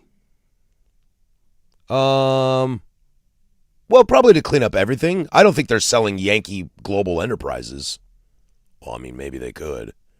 Well, because like FSG, it's been reported that Fenway Sports Group, they want out of the baseball. Red Sox, Yes. but they don't want out of the Fenway Sports Group business. No. But that doesn't mean these guys don't want to either. But again, why would you be cleaning the books up at the very top? Because you're getting ready to move some assets. When I hear that, that's exactly what I think. I can't believe that. That would be such a crazy thing. How much do the Yankees go for? Lakers went for 10, so probably around there. right around there. What if there's no debt? I'm sure the books were not super clean under the Buss family. They ran lean. Okay. That was the whole thing. It was like Cheap owners? Yeah. Did they win titles being cheap owners? Yes, but they probably also gave some aspiration deals, and they also have. Come on down, Tom Dundon. They also have Danny just said it. He's pro Tom Dundon. real quick. Do you know what the Lakers rights fees are for TV? Oh, they make a lot of money off TV. Take a wild guess. Oh, I have no idea. Just take a guess. 100 mil. Double it. 200 mil? Yep. Dang. Which is why I've got another doc. Maybe we'll talk about it tomorrow. Maybe it's a Good Friday topic. The NBA and where they're going with their RSN coupling. I saw this. Yeah, there's this was being highlighted pretty strongly when they signed the new CBA. Not the new CBA, the new media rights deal. And it's very interesting that all the people that signed over-the-air agreements all had them terminate around the same time. It's very interesting how that lined up. Boy, who had a worse week than Adam Silver? I don't know if anybody did. Hey, what about Gary Trent Jr.? Hey, what about gambling? Yeah. Hey, what about Portland? Hey, aspiration. Hey, what about Kawhi? Hey, remember you're supposed to have that taken care of? I love that he's like, it's very much the we're all trying to find the guy responsible for this meme. It's like he's sitting out there saying, yeah, no, that investigation, it should be wrapped up by now. Then why isn't it, Adam? You're literally doing it. What are we doing? What would you say you do here? Exactly. It was the most pass the buck thing I've ever seen. Like looking around the room like, hey, we're all trying to find out who did this, who's really responsible for this. Like, isn't that your office? Me? No, that's not me. That's not me. But again, whether it's the Yankees, whether it's the Lakers, the family-run business stuff, the Celtics. Yeah, it's all going bye-bye. The money is just too big, the debt too large, and even if you print money like the I almost called them the Yankees, the Lakers or Yankees, you have to be as big as the Cowboys in order, hilariously enough, to keep up with the Joneses. I like what you did. Come there. on. Not to mention that you have unstoppable spending limits, and you have the pressure to spend all the time. Otherwise, the New York media goes bonkers. Mm-hmm. The Steinbrenners definitely want a salary cap. Steve Cohen doesn't care for the Mets. Whatever. He's like, whatever. Dude. I'm burning money anyways. Yeah, I don't care. When we come back, did I watch the best sporting event of the year so far yesterday? Maybe. Definitely of the tournament. Get a little World Cup vibes next. There's Casey with sports. Now, from the George McCoy at Warren Allen Sports Desk, a Sports Center update on the Fan Sports Network, 105.1 FM and 1080 AM. First on the Fan, your World Cup final is officially set. With their win over England yesterday afternoon, Argentina will now face off against Spain in the 2026 World Cup final.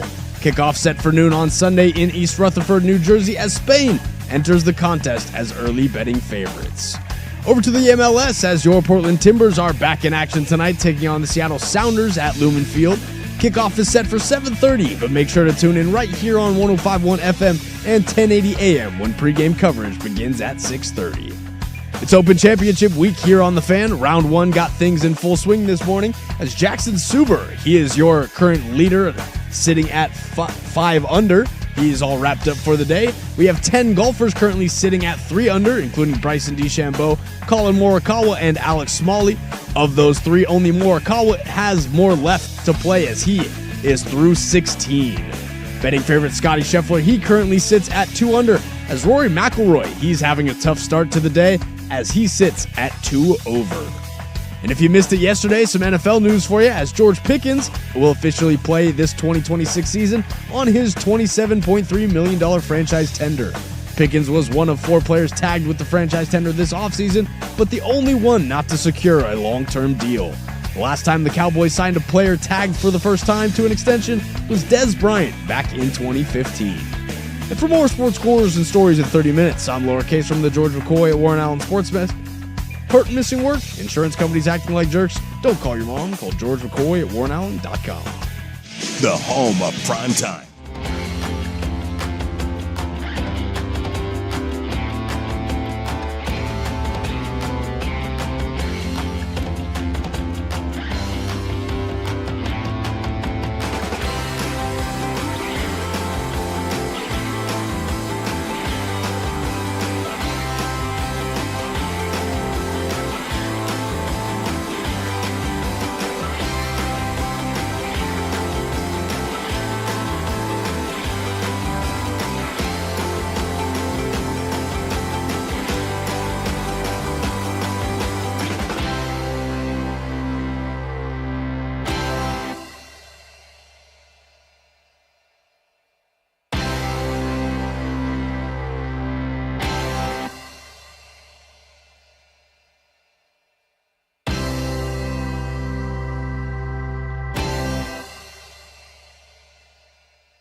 One last shout out to our friends at Gold PDX for hosting us yesterday for the semifinal of the World Cup. That was a lot of blast. Shout out to Paulina, our AE in-house, for making that happen for us. She's been very kind to this show. We owe her a lot. Indeed. We love going out there. It's a blast. It was a lot of fun. Things got pretty wild at the end of that game, Danny. Yeah, after I left, huh? After you left. Well, Anthony Gordon scores this goal in the 55th minute, and England deserved it. Like, they were winning this game. And then the strangest thing, it's not really strange. You see it happen all the time, but rarely does it work. About 5 minutes later, England goes, you know what? Let's just park the bus. And they sat there and played defense against Lionel Messi and an Argentinian team who was relentlessly hammering the box. And what happens? Enzo Fernandez scores in the 85th. 6 minutes later, there he is. There's that guy, Lautaro Martinez. Every time he subs on, he scores. Super sub. I just play the guy. I hate that guy so much. I don't like Enzo Fernandez either. And guess who delivered both balls in?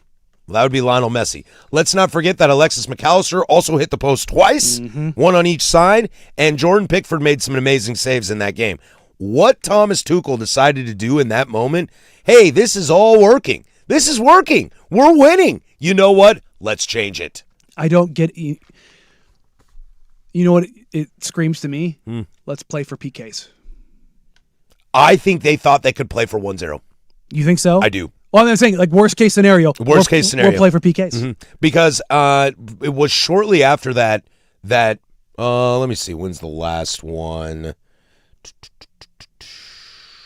In the 81st minute, Argentina was out of subs. And if you go to extra time, that's going to be a slog of a game and then probably go to a shootout.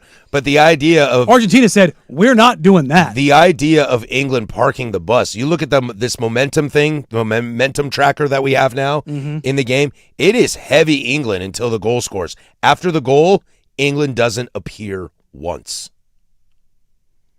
I don't... Look, man, It's a complete opposite of Poch. Agreed. They picked up that red... and they doubled down on who they were.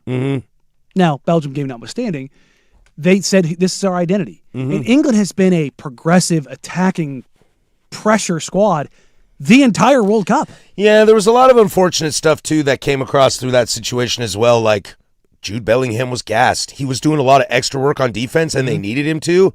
But then I saw a big push, a big counterattack, and I was like, oh, where's Jude? Where's Jude? Where's Jude? It was kind of one of those moments where you felt this is that classic England goal we've seen in the last 3 rounds. Look, I know I have been really hard on Argentina throughout this whole tournament. I think they've been lucky to win a lot of games. I think the gods smiled in their favor for once. Look, refereeing was fantastic yesterday, I thought. I thought it was great. I got no issue with it. It was chippy. It was physical. Shout out MLS ref who let it go. And early on, it was those first 15 minutes were contentious. And you know what? He looked around when it got a little too out of pocket, and he's like, all right, you're going to make me do this? Fine. Yellow, yellow, yellow. Everyone shut up. I've set the standard. We're allowing physicality. Figure it out. Which, heaven forbid, you let a game just play out. And you saw both sides kind of, bleeping and complaining, just back and forth about, well, what about this? What about this? Like, I'm letting the little guy, who's the greatest player we've ever seen, get bullied. He did let him. And if he gets bullied, guess what? Y'all are get getting bullied. Yeah, I love that he let them have that approach. Also, that's kind of the English way in the Premier League. It's a physical league. Let's there's a outside reason. of the MLS, of the Premier Leagues in the world, the Premier League is the most physical, without a doubt. I mean, Liga MX is scary. I said of the big ones, of the big four, big five. Yes, it is the most physical. There's a reason Lionel has never played in the Premier League. He doesn't want to go over there. Look, I don't want to do that. I'm not going to say it's taking away from him, but it wears on guys. And if you go look at rosters in the Premier League, where do you find the biggest players in the world playing? Usually in the Premier League, yeah. It's a bigger league. I'm going to go ahead and say this. I think this is the worst loss in England history. Because you had everything? You're up 1-0 in a semifinal against Argentina. You got Argentina again for the 3rd time in the World Cup. But the other 2 were in quarterfinals. Dude, you haven't been to a semifinal since 1966. You're up a goal and kind of dominating this game. That game was going exactly how I thought it would. And then Anthony Gordon gets subbed off for Konsa? Wait, you're bringing in a central defender for the attacking winger who Barcelona just bought for $130 million? Why? And then you start seeing some of these other substitutions.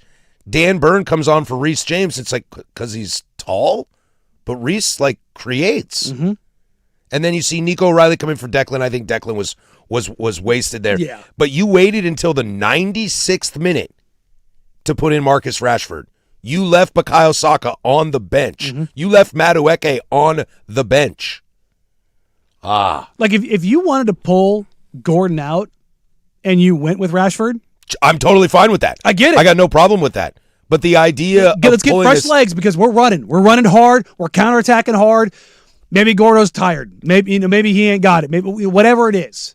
And to Panda on the YouTube who's saying, worse than the hand of God, WTF you on, Harris? Yeah, man, I think it's worse than the hand of God. Diego Maradona punched the ball into the goal that's not on England. Yeah. He cheated. Okay? Beck's red card 98, that's on him. Yeah. That's on him. That's cleats up right to the leg. This is a semifinal of a game you were dominating, and your coach decided to change tactics from what was working. Guess what happened, too? The crowd got into it. The crowd got into it. How did the crowd react coming out of halftime for Argentina on side at goal? A little quiet. A little quiet. What happened when they scored? When England scored? No. When Argentina scored? Dude, I thought they were going to burn down the corner of 18th and Hawthorne. What do you think it was like in that building? From the time they evened it up? It's just the first goal. When Argentina scored the first goal, I was like, this thing's done. Yeah. Like, maybe they sneak it out, but I think this thing's done. I'm looking at the FOTMob ratings. You know I was telling you about this? Oh, yeah. Highest rated England player, that'd be Declan Rice at 7.6. The highest rated player of the game is on Argentina. Who do you think it is? I mean, it's Messi. And then their entire midfield. Kid's good. Did anybody for England in the midfield rate higher than Argentina's midfield? Declan. But if you're looking at colors here, England has 2 greens and all oranges, and Argentina has 4 oranges, 6 greens, and a blue. The blue is what you want. The blue's good. And that's Lionel up there. Yeah, I just think you blew it. Let me guess. England subbed off the 2 positive players. I mean, I know the answer is yes. Declan had to come. Yes, the 2 positive players were subbed off. Declan and Reece James. Declan is exhausted from a Champions League final and winning the Premier League, and Reece James is constantly hurt. But you are correct. You are correct. Both players with greens were subbed off. And again, neither Rashford till late. The 96th minute. And no Saka. No Bukayo. Remind me again, who are 2 of the most positive attacking players in the world? I mean, Bukayo, if he's healthy. Again. But Rashford has looked good this tournament. All things considered. I mean, look, critical is the wrong word. I've been critical of Argentina for like, hey, you guys haven't had great first halves. Maybe you should start Lautaro. Maybe you should get him out there because every time he gets on the pitch, that ball's ending up in the back of the net. I hate that guy. He got 5 goals now? I have no idea. I don't think so. I swear he's got 4 or 5. Let's see here. Like, it seems like every single time he's subbed in, he's scored.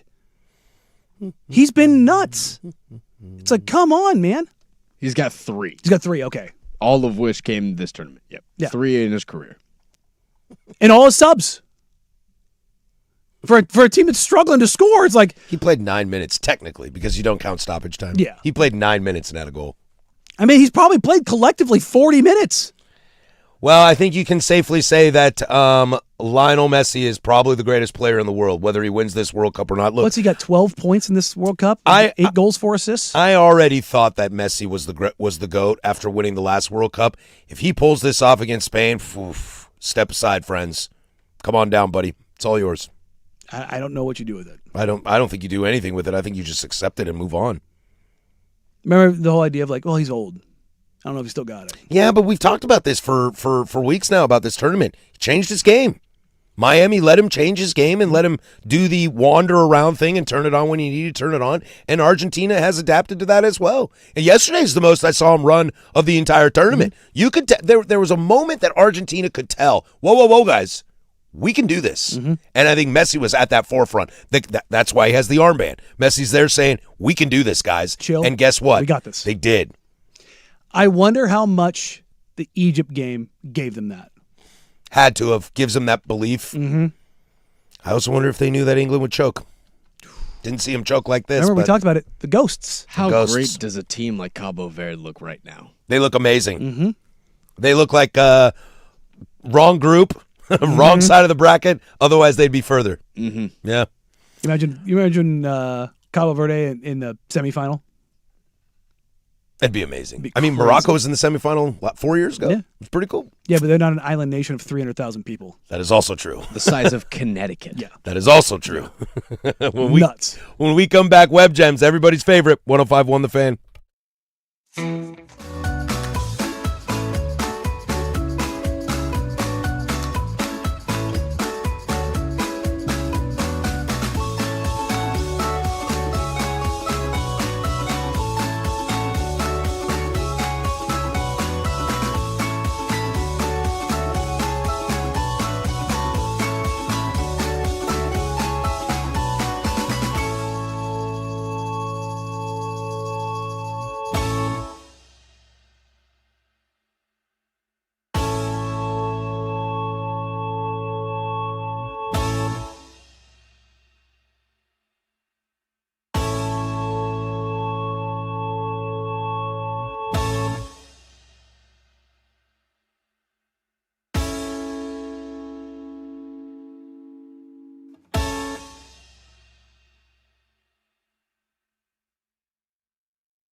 right, everybody's favorite Web Gems do it every single day at 11:45. Also let you know, coming up in the Big Nooner, it's a 10 Toes Down Thursday, 503-864-6326. You ask the questions, Danny and I answer them.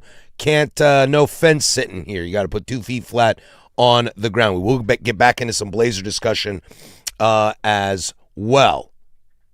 Web Gems is brought to you by... It's 11:55, bro. We're ahead of schedule. We've been really bad at this of late. It's ahead of schedule. Been really bad at this of late. Web Gems comes to you from the NBA deciding that there will be no discipline for Bam Adebayo punching Tyler Hero in the face because, well, Tyler might have talked some mess and got hit. See, I wish they would. How did there no video? That's the truth. I wish leagues operated a little bit more of like, if you see like head hunting in the NFL, all right? Mm-hmm. Like guy leads with his helmet, just blows up a wide receiver, but that wide receiver was kind of being a D the whole game. The NFL just goes, I mean, you kind of deserve that. What happened when Juju Smith-Schuster crackbacked Vontez Burfict the play after Burfict put AB in the hospital. in protocol? Yeah. You're like, We'll throw the flag for the penalty. Yeah, you get the penalty. There's no fine, there's no suspension. You probably deserve that. You know who does this the best? The NHL. Well, I mean, that's part of their game. Well, they can punch people. But that's what I mean. Like, you know why stuff doesn't get too out of pocket? There's a repercussion for your action. You're gonna get hit. Well, but that's part of their game, though. Like, that's not part of, NFL football or basketball. Ooh, I disagree. On the field, if you punch somebody on the field in any of those games, you get a penalty. I'm not talking about punching somebody. Guy acts out of pocket, you get a crackback.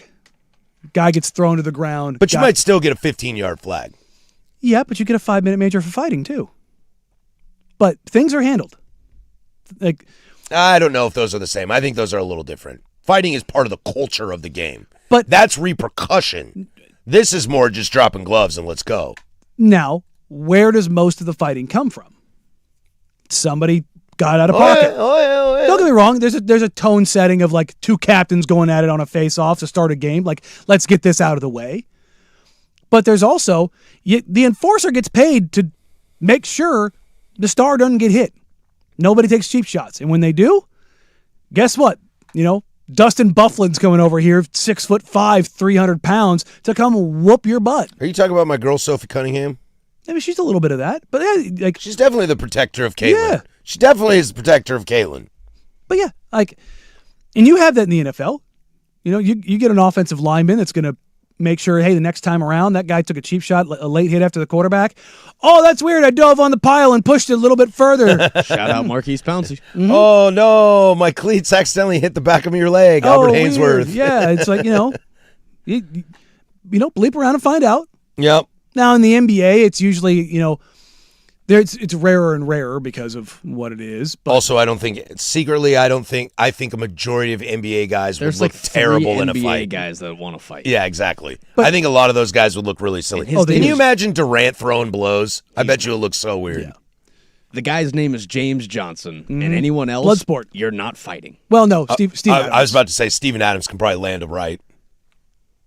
Depends. Depends who's out there. It doesn't matter if he throws a punch or not. He just gets a hand on you. Yeah. Like that's he just gets the mitts on you. He, and you're like, he took "Whoa." 6'10", 250-pound Tony Bradley, picked him up like a child and walked him 20 yards away. And you just watched Tony Bradley's soul leave his body. Like, I have never in my life been manhandled the way that I'm being manhandled right now. And Steven Adams made it look like he was picking up a loaf of bread. Let's get into the Big Nooner. We'll circle back into this Moda Center situation. I've got a bunch of stuff that I want to read from you guys as well. 503-864-6326. Also get your 10 toes in as we will do that as well. 2 down, 1 to go here. The firm of Harrison Marang, 105.1 The Fan. This is the International Soccer Report, brought to you by Gold PDX on the corner of Southeast Hawthorne and 18th Avenue. Food, spirits, football. For Alexis McAllister off the today, and Spence beats Messi to the loose ball. Still in. Spence might be hurt. Messi resets. Messi driving in. Messi crossing back.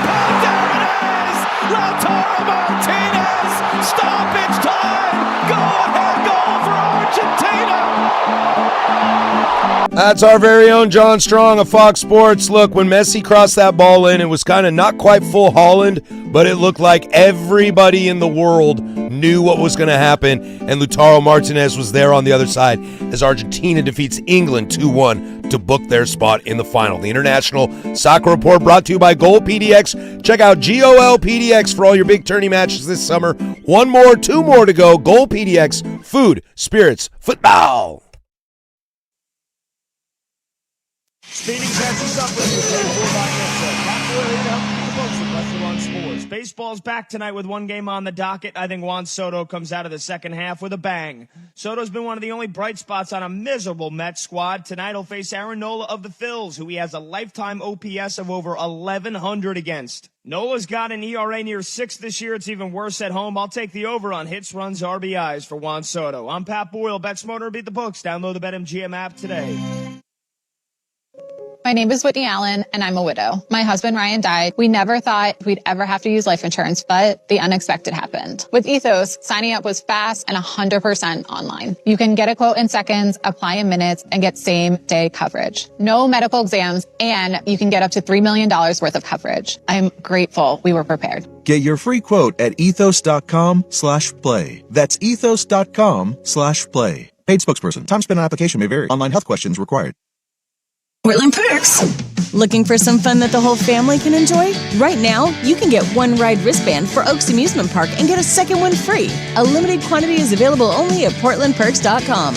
Oaks Park, where the fun never ends. We're here with Ken and Donnie of the Advocates. Ever since you guys have been on the air with us, you were saying there are no personal injury attorneys advertising in Portland. I see a lot of them now. What do you think changed? You know, that's a little bit more complex question. There's a lot of money that's going into this business that's not coming from lawyers. And it's sad because I don't think it's in the client's best interest all the time. So it's twofold. If you're injured, make sure you contact an attorney and make sure you're contacting a good one. If you've been injured, you need more than a lawyer. You deserve an advocate. Go to advocateslaw.com.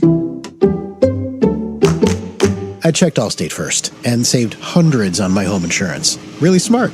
Unfortunately, I didn't check to see which type of soap I put into the dishwasher. Not so good. Well, it looks like the kids are enjoying their new indoor slip and slide. Yeah, checking first is smart. So check Allstate first for a quote that could save you hundreds.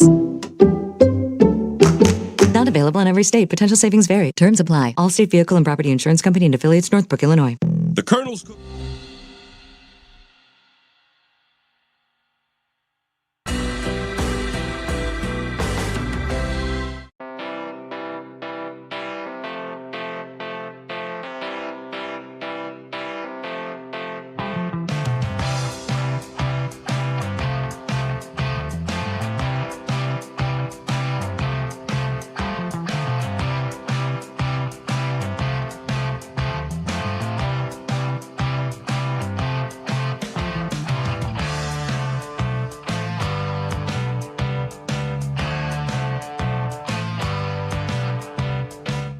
Now, from the George McCoy and Warren Allen Sports Desk, a Sports Center update on the Fan Sports Network, 105.1 FM and 1080 AM. First on the Fan, your World Cup final is officially set. With their win over England yesterday afternoon, Argentina will now face off against Spain in the 2026 World Cup final. Kickoff set for noon on Sunday in East Rutherford, New Jersey, as Spain enters the contest as early betting favorites. Over to the MLS, as your Portland Timbers are back in action tonight, taking on the Seattle Sounders at Lumen Field. Kickoff is set for 7:30, but make sure to tune in right here on 105.1 FM and 1080 AM when pregame coverage begins at 6:30. It's Open Championship week here on The Fan. Round 1 got things in full swing early this morning as Jackson Subert, he is sitting atop your leaderboard at 5 under. We have 10 golfers currently sitting at 3 under, including Bryson DeChambeau, Colin Morikawa, and Alex Smalley. Of those 3, Morikawa is the only one left in the field as he is through 17. Betting favorite Scotty Scheffler, he finished his day sitting at 2 under, and Rory McIlroy, he got off to a rough start as he is sitting at 2 over. And if you missed it yesterday, some NFL news for you. George Pickens will officially play for the Dallas Cowboys this season on his $27.3 million franchise tender. Pickens was one of 4 players tagged with the franchise tender this offseason, but the only one not to secure a long-term deal. And for more sports scores and stories in 30 minutes, I'm Lowercase from the George McCoy at Warren Allen Sports Desk. Hurt, missing work, insurance companies acting like jerks. Don't call your mom. Call George McCoy at WarrenAllen.com. Sports Saturday with Joe.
Welcome into the Big Nooner here, the firm of Harris and Marang. We do this bad boy every single Monday through Friday, 10 a.m. to 1 p.m.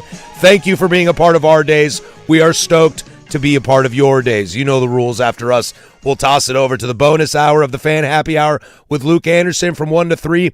And then it's prime time, a little scheduling note from 3 to 6:30, because at 6:30 we'll toss it to our guys up in Seattle. Adam Sussman doing the pregame, postgame coverage for the Timbers as they are in Seattle to take on the Sounders.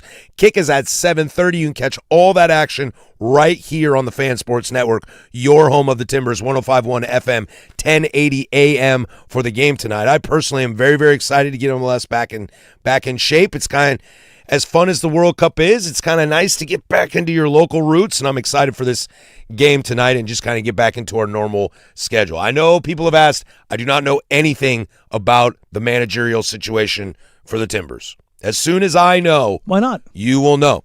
I don't know that answer, Danny. I don't know that answer. I got nothing else for you. Okay, I was like, don't push me, because when it comes basketball, I'll kill you. I don't know anything. I promise. You've leaned on me. Tell me. Tell me. Tell me. If I knew anything, I would share it. Because what do I care? So stick around that. I don't know what it is, but you know us. I play dumb all the time. I don't know what the actual number is. The game will end at 9:30 post-game, 9:30-ish post-game around. Finish up around 10:15, maybe 10:30 at the latest. So someone do the math. That's a ton of wall-to-wall local coverage here on the Fan Sports Network. Casey's looking at me like he's going to say something.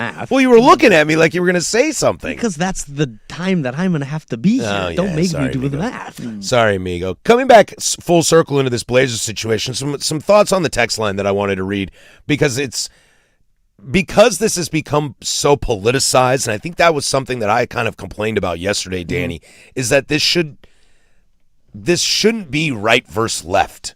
This should be what's. I don't think it is. But I for think the it most is. part. But it is kind of not in the traditional of right versus left, like Republican Democrat. But it has created this super polarizing, divisive sides, and nobody wants to lie in the center. That's kind of more what I mean. I don't think this is really a center issue, because where are the no's coming from? What do you mean? The people that are against it.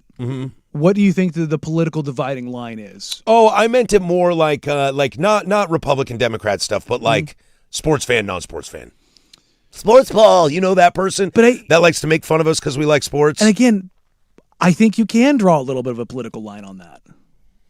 They probably tend to lean a certain way. Probably tend to lean my way on a lot of stuff. Probably. I don't live here, so I did not vote for any of them. I'm just saying, you know, and if I did, I'd vote for them like 4 or 5 times in one election. I'm just saying. That's how we do it. There you go.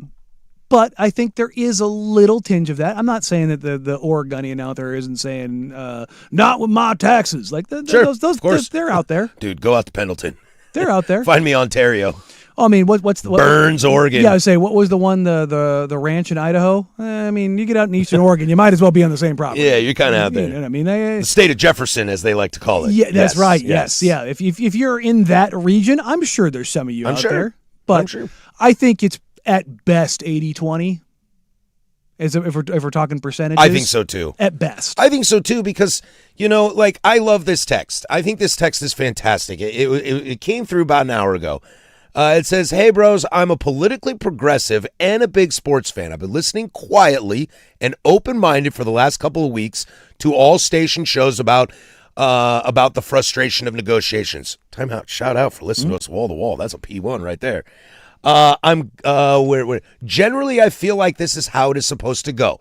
We all get sick of billionaires, sports or not, insisting the only place they will grace their presence to operate their business is wherever charges zero taxes, invests the most city money for the sake of the bottom line of a private business.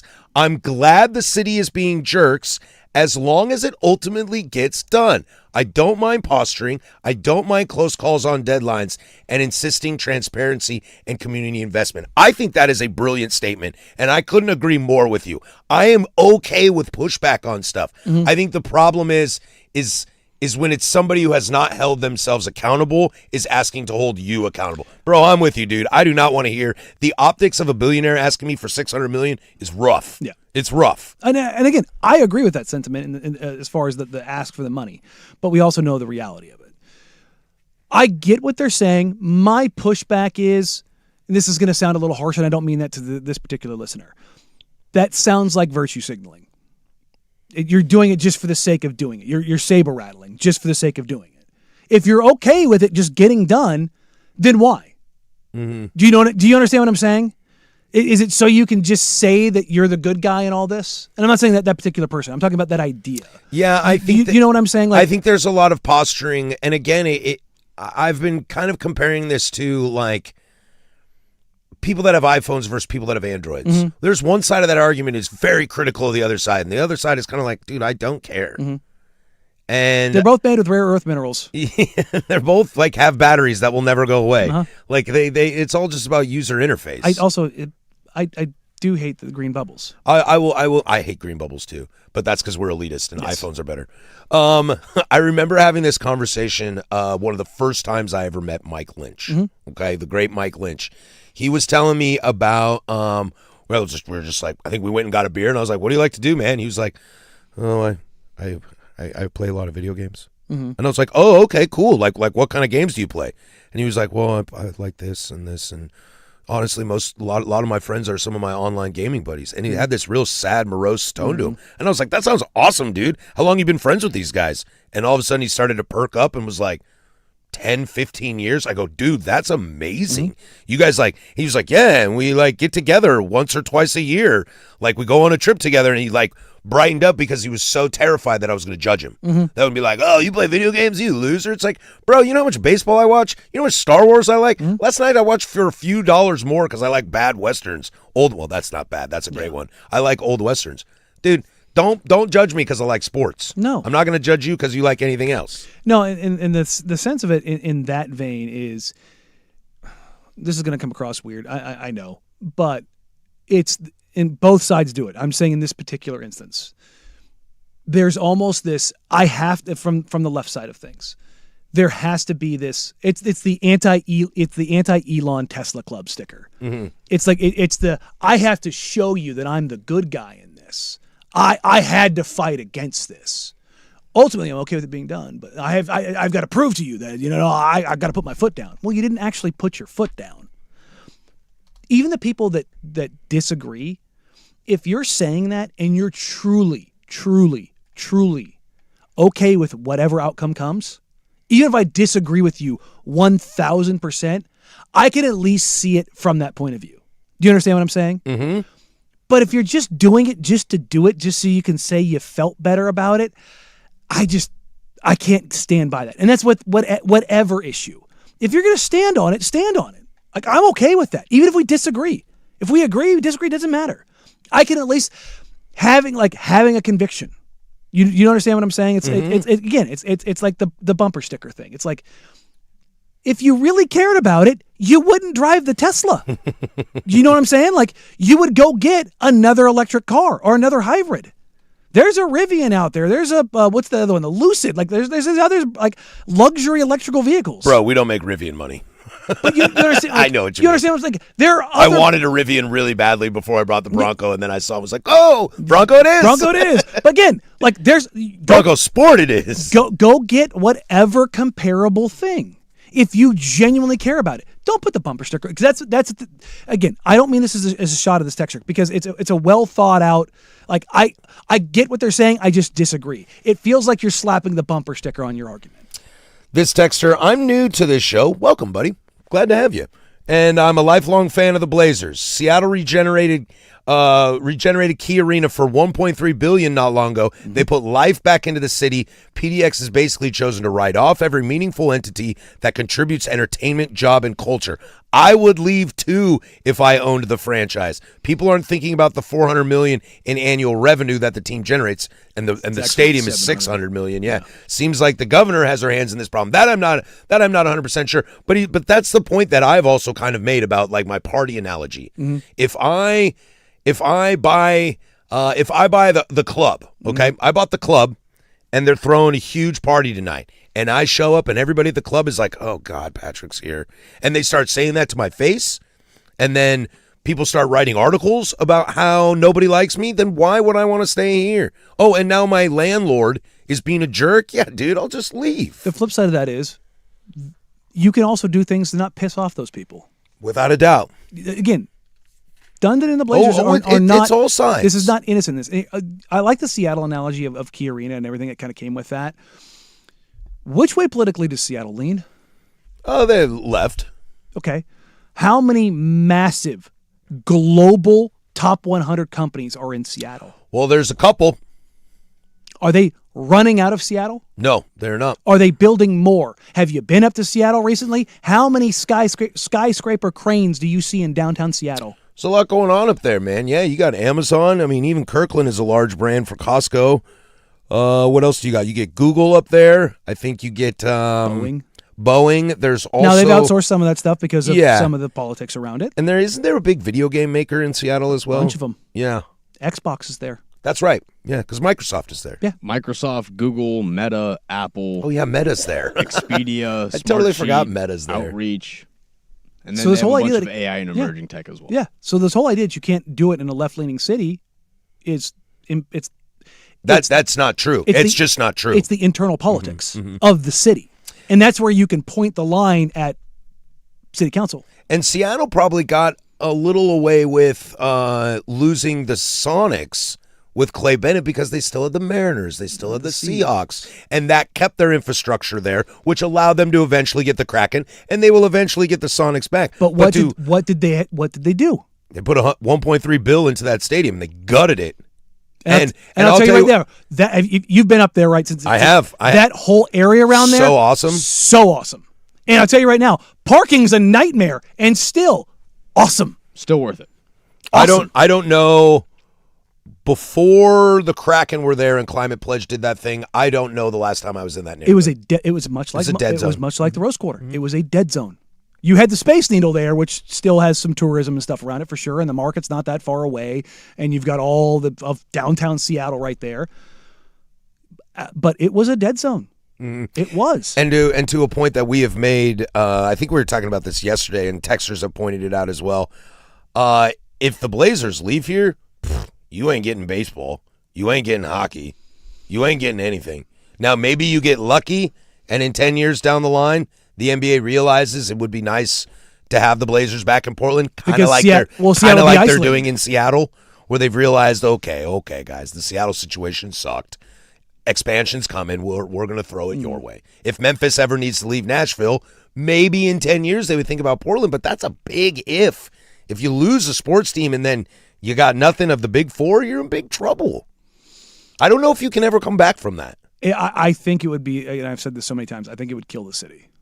I genuinely think that because, again, Seattle could withstand, and not in a good way, but they were able to withstand the Sonics leaving because they did have the Mariners. They did have the Seahawks. And also, when you're talking about corporate infrastructure, you have Amazon, you have Google, you have Apple, you have Xbox, you have Boeing, you have not Fortune 500, Fortune 100, and Fortune 50 companies. Your economy is doing great. I mean, you might have a couple Fortune 5s. That's what I mean. Like Portland doesn't have that. You've got Intel and Nike, which are further out. And guess what they did for those companies? Guess what Beaverton did? Guess what Hillsborough did? They made accommodations. Yeah. They're also Washington's also run differently, as Gray Hughes points out on the YouTubes. You know, there's a state tax and not a big income tax up there. Again, so it is a different tax structure. But those are the things that matter. Let's get into 10 Toes Down. I'm sure there'll be a ton of this. We can circle back in closing arguments if you like. You can keep texting in your thoughts on the Moda Center. But let's get into 10 Toes Down and have a little fun. You ask the questions. Danny and I answer them. No wishy-washy. 2 feet flat on the ground. 503-864-6326. It's next. 105.1 The Fan. The biggest...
Down. We do this every single Thursday at 12:15. You ask the questions, we answer them. 503-864-6326.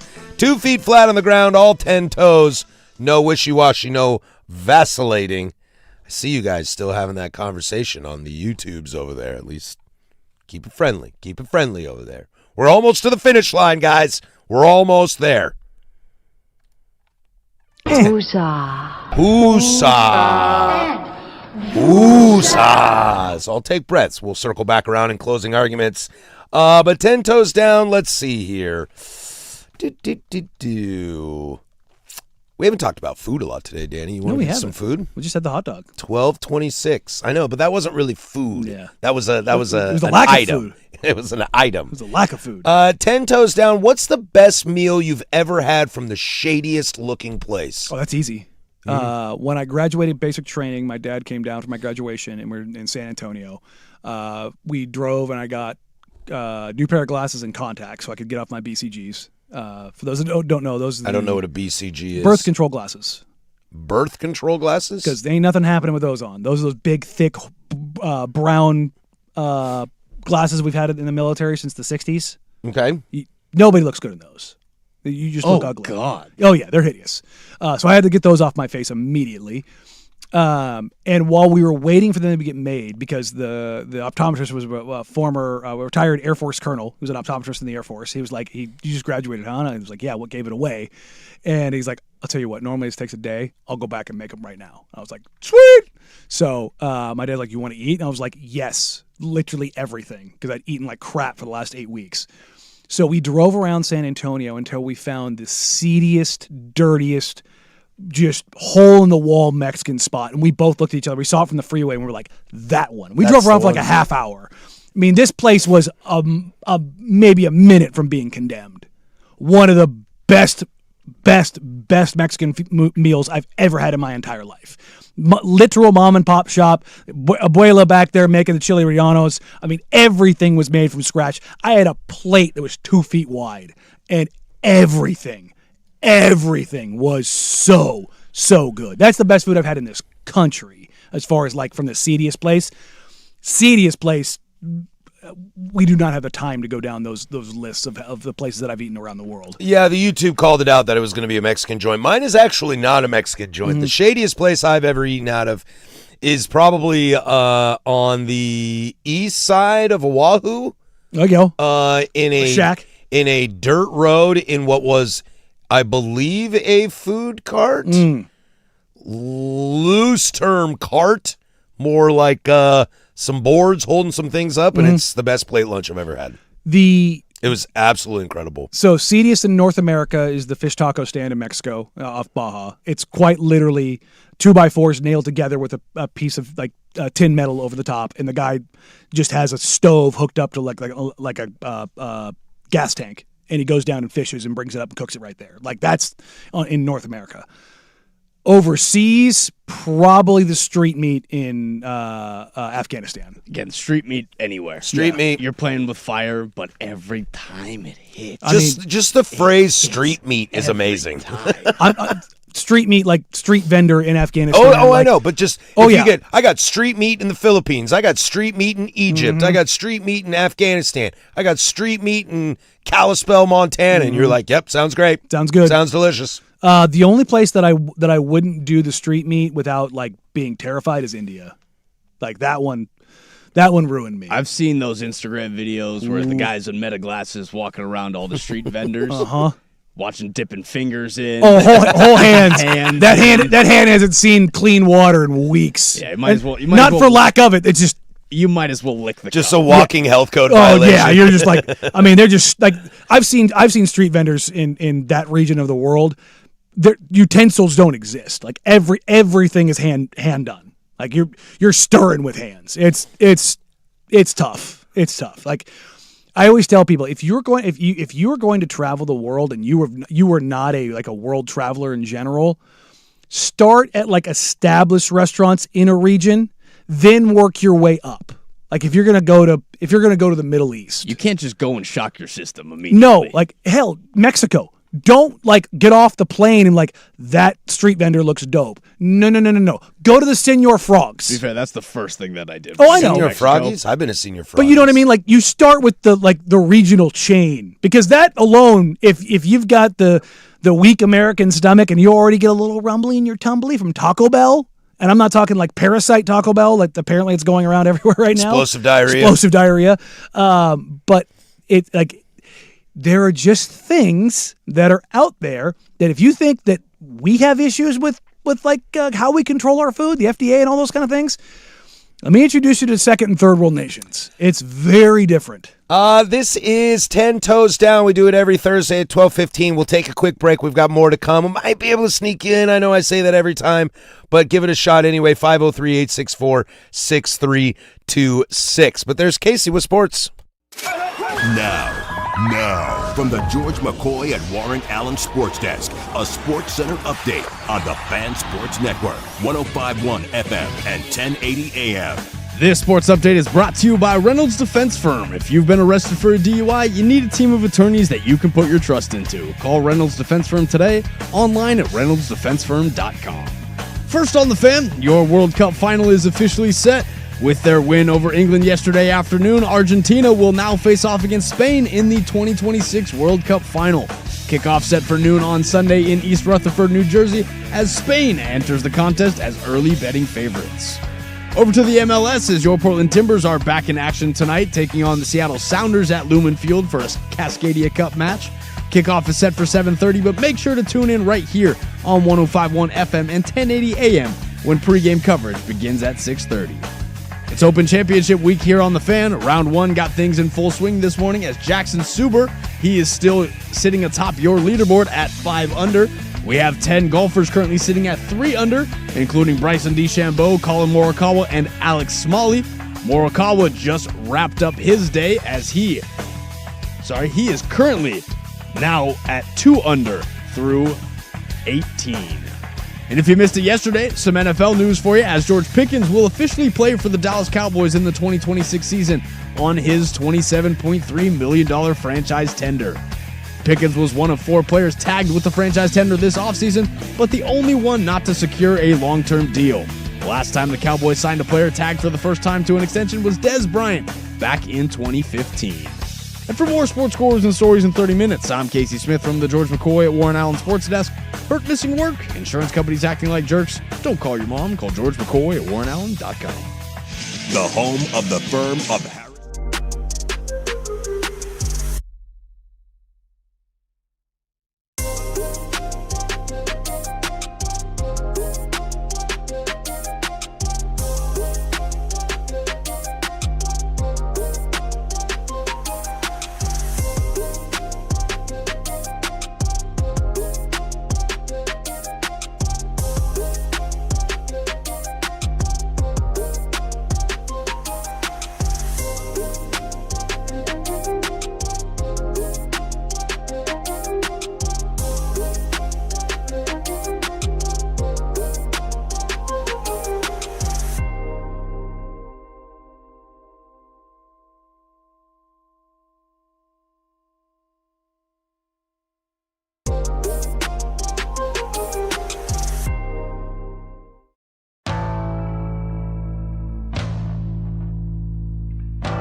Marquette's heads are falling off!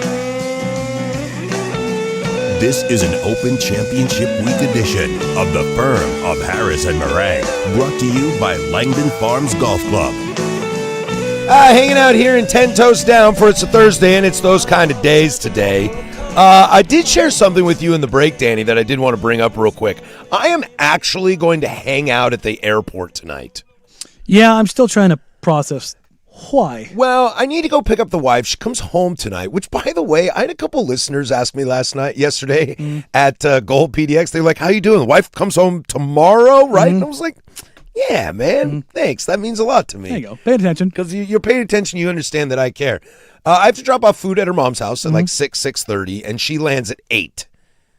So I'm thinking about going to the Loyal Legion out there and having a little dinner and watching some TV and have a brewski or two, and then make the wife drive me home. I bet you'd be able to turn something on TV that got better ratings than the Home Run Derby. There are some things that are good. Wait, what? Did the Home Run Derby get terrible ratings? Worst ratings in the last 23 years. Now, is part of that because we don't necessarily know ratings of streaming services? No. Oh, that's not good. It got buried. Which is too bad because it was fun. Yeah. What did it get buried behind? There was nothing on. That's what I mean. Oh, God. There was nothing else on. And I hate when you do this to me. Take a wild guess what the ratings were for the Home Run Derby on Netflix, a service that I would measure most people have. 6.5. I'm serious. So am I. Oh, dang. Oh, Yikes. dang. Care to venture a guess? Is it in the 7s? Oh, God. Lower. Yeah, I knew you were going to go lower. 5.3. Brutal. Oh.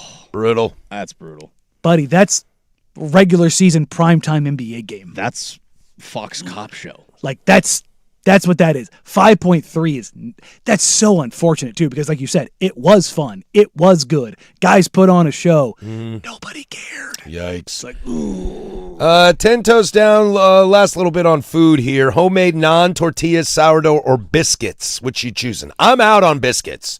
I don't like biscuits. It's a textural thing. I find them all super dry. If I have to add something to it to eat it, I don't love that. I am a... What are our options? Non-tortillas, sourdough, or biscuits, homemade. I think I'm non and sourdough. You got to pick one, buddy. I think I'll take the sourdough. I'm going sourdough. Yeah. Sourdough, much more versatile. Yeah, for sure. Because, was it a sourdough? It's a sourdough rye. I saw somebody make the other day, and I was like, "Oh, you can do that." I'm surprised I'm the only one that's going to do this. I'm going. Give me the tortillas, man. Homemade tortillas. I thought you said. slap. I thought you said tortillas were not tortillas. Non-tortillas, sourdough, or biscuits. Oh, I thought you were saying non as in non-tortilla. That's No, I thought you were making me decide. N-A-A-N. Oh, okay. Non. Now you're making this difficult for me because you're giving non me both. is great. You're giving me both tortilla and non. I don't know if you saw what I had this morning. Well, I didn't have to. I smelled it. It smells like everything you have every morning. Thing every day. No. There was a little bit of leftovers that I had from the Indian spot last night. There was a little bit of protein, carb, and a piece of bread. Well, yeah, it's true. I do lean in that kind of that vein, but it was goat curry with a little bit of naan. That does sound good. That's what the little bowl was. I was like, because my meal prep was a little light this morning. It was just the last what was left. I was like, ugh. I'm sticking to sourdough. Sourdough is much more versatile than the rest of them. Well, the tortilla is the most versatile. What sweets can you do with a tortilla? What can't you do in a tortilla? The tortilla is the best delivery mechanism of all things. You agree? I'm with Danny on this. I'm out. The tortilla is the most versatile. Nope. See, I love great sourdough, but I actually prefer sourdough on its own. I don't really like making sandwiches with sourdough. I'm like a wheat bread guy. It depends on the sandwich for me. Let's get into some sports here. 10 Toes Down, LeBron goes home. To Portland? Well, according to a pickleball star, LeBron's coming to Portland. Look, if you want to go full Dumb and Dumber here, just totally redeem yourself. LeBron James, again, not happening. If he came to Portland, sweet mother of Moses. Pandemonium. Also, the arena deal would be done. Yes, it would be done. It would be 100% done. Also, Dame would be like, really going to bring two Nike guys? Two Nike guys? Ja and Braun? Nike's over here like, no. Come on. I mean, that would be bonkers. I do believe he is going home 10 toes down. The idea that a pickleball star at the ESPYs last night said that LeBron's coming to Portland because Tom Dutton owns the pickleball league, and she's heard that he's trying to get LeBron. Boy, that's Charlie from Always Sunny with the cigarette and pointing at the board. Pepe Sylvia over here. Yes, pretty much. I do believe he's going to Cleveland. It makes the most sense. Yeah. Well, if he doesn't go to Cleveland, for me, I've said this earlier, Minnesota. I love him in Minnesota. I think it's such a good idea. Makes perfect sense. I think it's such a good idea. You've got two defensive stalwarts in Jaden and Rudy. Although it would be funny to have to, LeBron and Rudy would have to play together after France. If 10 toes down, if Portland rejects the city council stuff, what city in Oregon could pick up the Blazers? I feel like Wilsonville could do it if they gave Town Center Loop to the Blazers, but traffic would be awful. Danny, your thoughts? You have to pick one. What's the best one? Y'all are going to hate mine. I would say Tualatin. There's that whole piece of land just south of I-5-205. That was when the Raiders were doing their whole thing. There was a group that was like, well, we could build a stadium down here. Because there is. Because they decided that 205 was only going to be on the right side of I-5 instead of on the left side and connecting out to 26, there is a giant piece of land right there in between Tualatin and Wilsonville. It's just like, what are you going to do with this? I mean, you want to talk about interstate access and building an arena and all that kind of things, especially with having 205 and I-5 right there. That's what I would do. Yeah, but that's my favorite place to drive because there's no cars over there ever. It's the back road special. I know, but stuff an arena in there? I wouldn't hate it. I'd be okay with that. You guys ready? Get it. The best answer is easy. It's not even close. But it goes against the state of the question. Well, yeah, no, it's not Vancouver. It is 100% Vancouver, without a doubt. No. It's the best place for it. No. Yep, can do. You have to go over a bridge that has wrecks on it all the time. This is the city of bridges. They all have wrecks on them. Yeah. Okay. Don't ever send a text in the group chat again about a wreck on the bridge or the bridge being up. I'll take it out of the intro. I mean, see? Yeah. Don't do that. I love that drop. Yeah. That's such a good line. I mean, it's got to be like Gresham or Troutdale, right? No. Too far away? Too far. And way too far. Not only that, it funnels in. There's only one way in, one way out. You have to have the multiple entry point, exit point. That's where I-5-205. I mean, think about where it's at now. You've got 84 and I-5 there. You have to have something that's bridging some sort of gap. And Lord knows, I mean, they've already got the not Max line, it's like the West line. The West Side Transit, I think is what it is, but it's funny because it goes south. It's like, well, what are we doing here? And Bleak hit me with the Vancouver can't even keep their MLS team. How would they get the Blazers? That's a good joke. Good joke. That's a good joke. But yeah, no, if you're talking about keeping it in this region, because you can't go out to Hillsborough because you only have the one way out there with 26. It would have to. It would not just because I live down there. It's the only feasible place to keep it like regionally making sense. Now, how sick would the Blazers be if they were in Newport? Again, too far out, but you would move to like Lincoln City. I mean, and then commute from Lincoln City to Newport. Nah, I don't like the Oregon coast. Oh, really? I mean, don't get me wrong. For everybody, I don't mind the Oregon coast. It's pretty, but it's the coast, not the beach. Yeah, I mean, I agree with that. Yeah, it's I grew up gorgeous. Oh yeah, gorgeous. I like the beach a lot. I like the coast a lot. Cold sand is weird to me. Just completely foreign to my body. Just used to it. Yeah, when you just used to it. When you grow up walking on white hot sand as a little kid, it's like, what? Why is this cold and there's red? warm sand? Yeah, it's a real thing and it's glorious. The Moppin Trailblazers, the Burns Trailblazers. Yeah, that has probably some different connotations to it. Be careful with that one. The Eugene Trailblazers, brought to you by Phil Knight and the Oregon Ducks. Yeah, no. What would you do? Too far. Too far. Like, I don't even think, like, even like another large metro area, you can't go as far south as Salem. And traffic is already awful for Duck games. Yeah. Oof. 41 times a year? Yeah. 43, first round exit. Yeah, there you go. Closing arguments coming up next. That's 10 Toes Down every single Thursday at 12:15. Thanks for being a part of it. We'll wrap up shop. Call it a day next. 105.1 The Fan.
The Fan.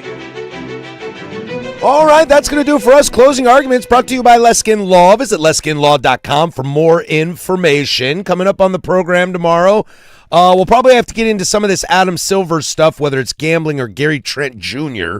Maybe talk a little World Cup final, as that's finally coming to an end. You mentioned something yesterday, the access the White Sox gave to ESPN for the number one pick. I've reread that article like 3 times now, and I'm finding like new little nuggets each time. I'm cool. Like, oh. Cool. We'll get into that. We'll take a look ahead to the weekend. A friendly programming reminder, the Timbers take on the Seattle Sounders today. Kick is at 7:30. Where can you find that? You can find that right here, 105.1 FM, 1080 AM, your home of the Portland Timbers. Prime time will be bumped. They'll finish their show at 6:30 today, and then Adam Sussman will take it over. Then they'll send it over to Fletcher Johnson and Aaron Heinzen, our good friends of this program. They will be broadcasting live from Lumen Field. Yes, it is back to being called Lumen Field. And Aaron told us yesterday that there's still grass at Lumen Field. Yeah, they're ripping the grass up literally right now at AT&T Stadium. It's so dumb. It's like, why? It's so dumb. What? Use it for an event.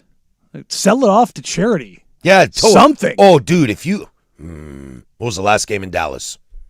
What was the last game of the World Cup in Dallas? Wasn't that just it? Wasn't that the semifinal? Wasn't Spain, France? I think it was in Georgia. Was it Georgia? Oh, Spain, France might have been in Dallas. Oh, okay. I thought it was Dallas. You don't think a bunch of Spaniards or Frenchies want a little Spaniards square? for sure. A little square of that grass? France might buy it and Spain, burn it. France was in Arlington. Yeah, that's what I thought. Like, you could sell that to the Argentinians. They'll buy the whole damn stadium if you let them. Yeah. So like, we need new seats, guys. Take it with you. Yeah, like the Boise State was selling 40-year-old Smurf turf for $20,000. Yeah, no kidding. What do you sell World Cup grass on? Like that? You don't think like Barca or Real Madrid could sell some of their great grass at the end of the season after winning a cup? Mm-hmm. Easily, bro.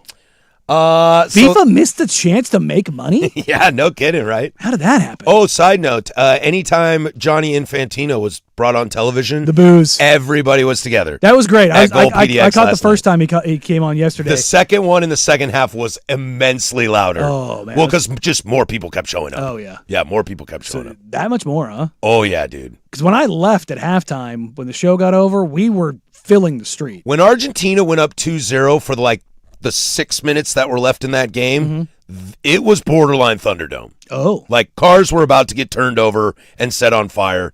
When I left, how long was it before somebody tried to take my chair? Or did we confiscate? Oh, we were pretty good about that. Okay. We were pretty good about that. That was pretty funny. How many times did we get approached about our spare chair for Aaron Heinzen? Someone would walk up and they would look at us and be like, "Are you on the air?" And we're like, "Yeah, just a sec." And they'd be like, "Hey, what's up?" And you'd think you're meeting a fan and they're like, "Can I have that chair?" And you're like, no. Go away. We need it. Did you see what the Pickles did last night? I did not. The Pickles had heated rivalry night. Oh, God. And it's not an actual heated rivalry. They had a pitcher, tall guy, throwing to a short guy, and he hits the short guy and he walks out to fight him. Then the short guy jumps in his arms, Yogi Berra style, like Don Larson in the 61 series, and they start making out at the mound. Excellent. I'm all about it. I'm all about it. I'm not. Lean into it. Lean into it. Have some fun. Why not? Why not? Closing arguments brought to you by Leskin Law. Visit leskinlaw.com for more information. Leskin Law's one-day divorce mediation, peace treaties, not war plans. That's going to do it for us. We will catch you all mañana. For Danny Marang, that's Casey Smith. I'm Patrick Harris. Go do something I would do. Bye.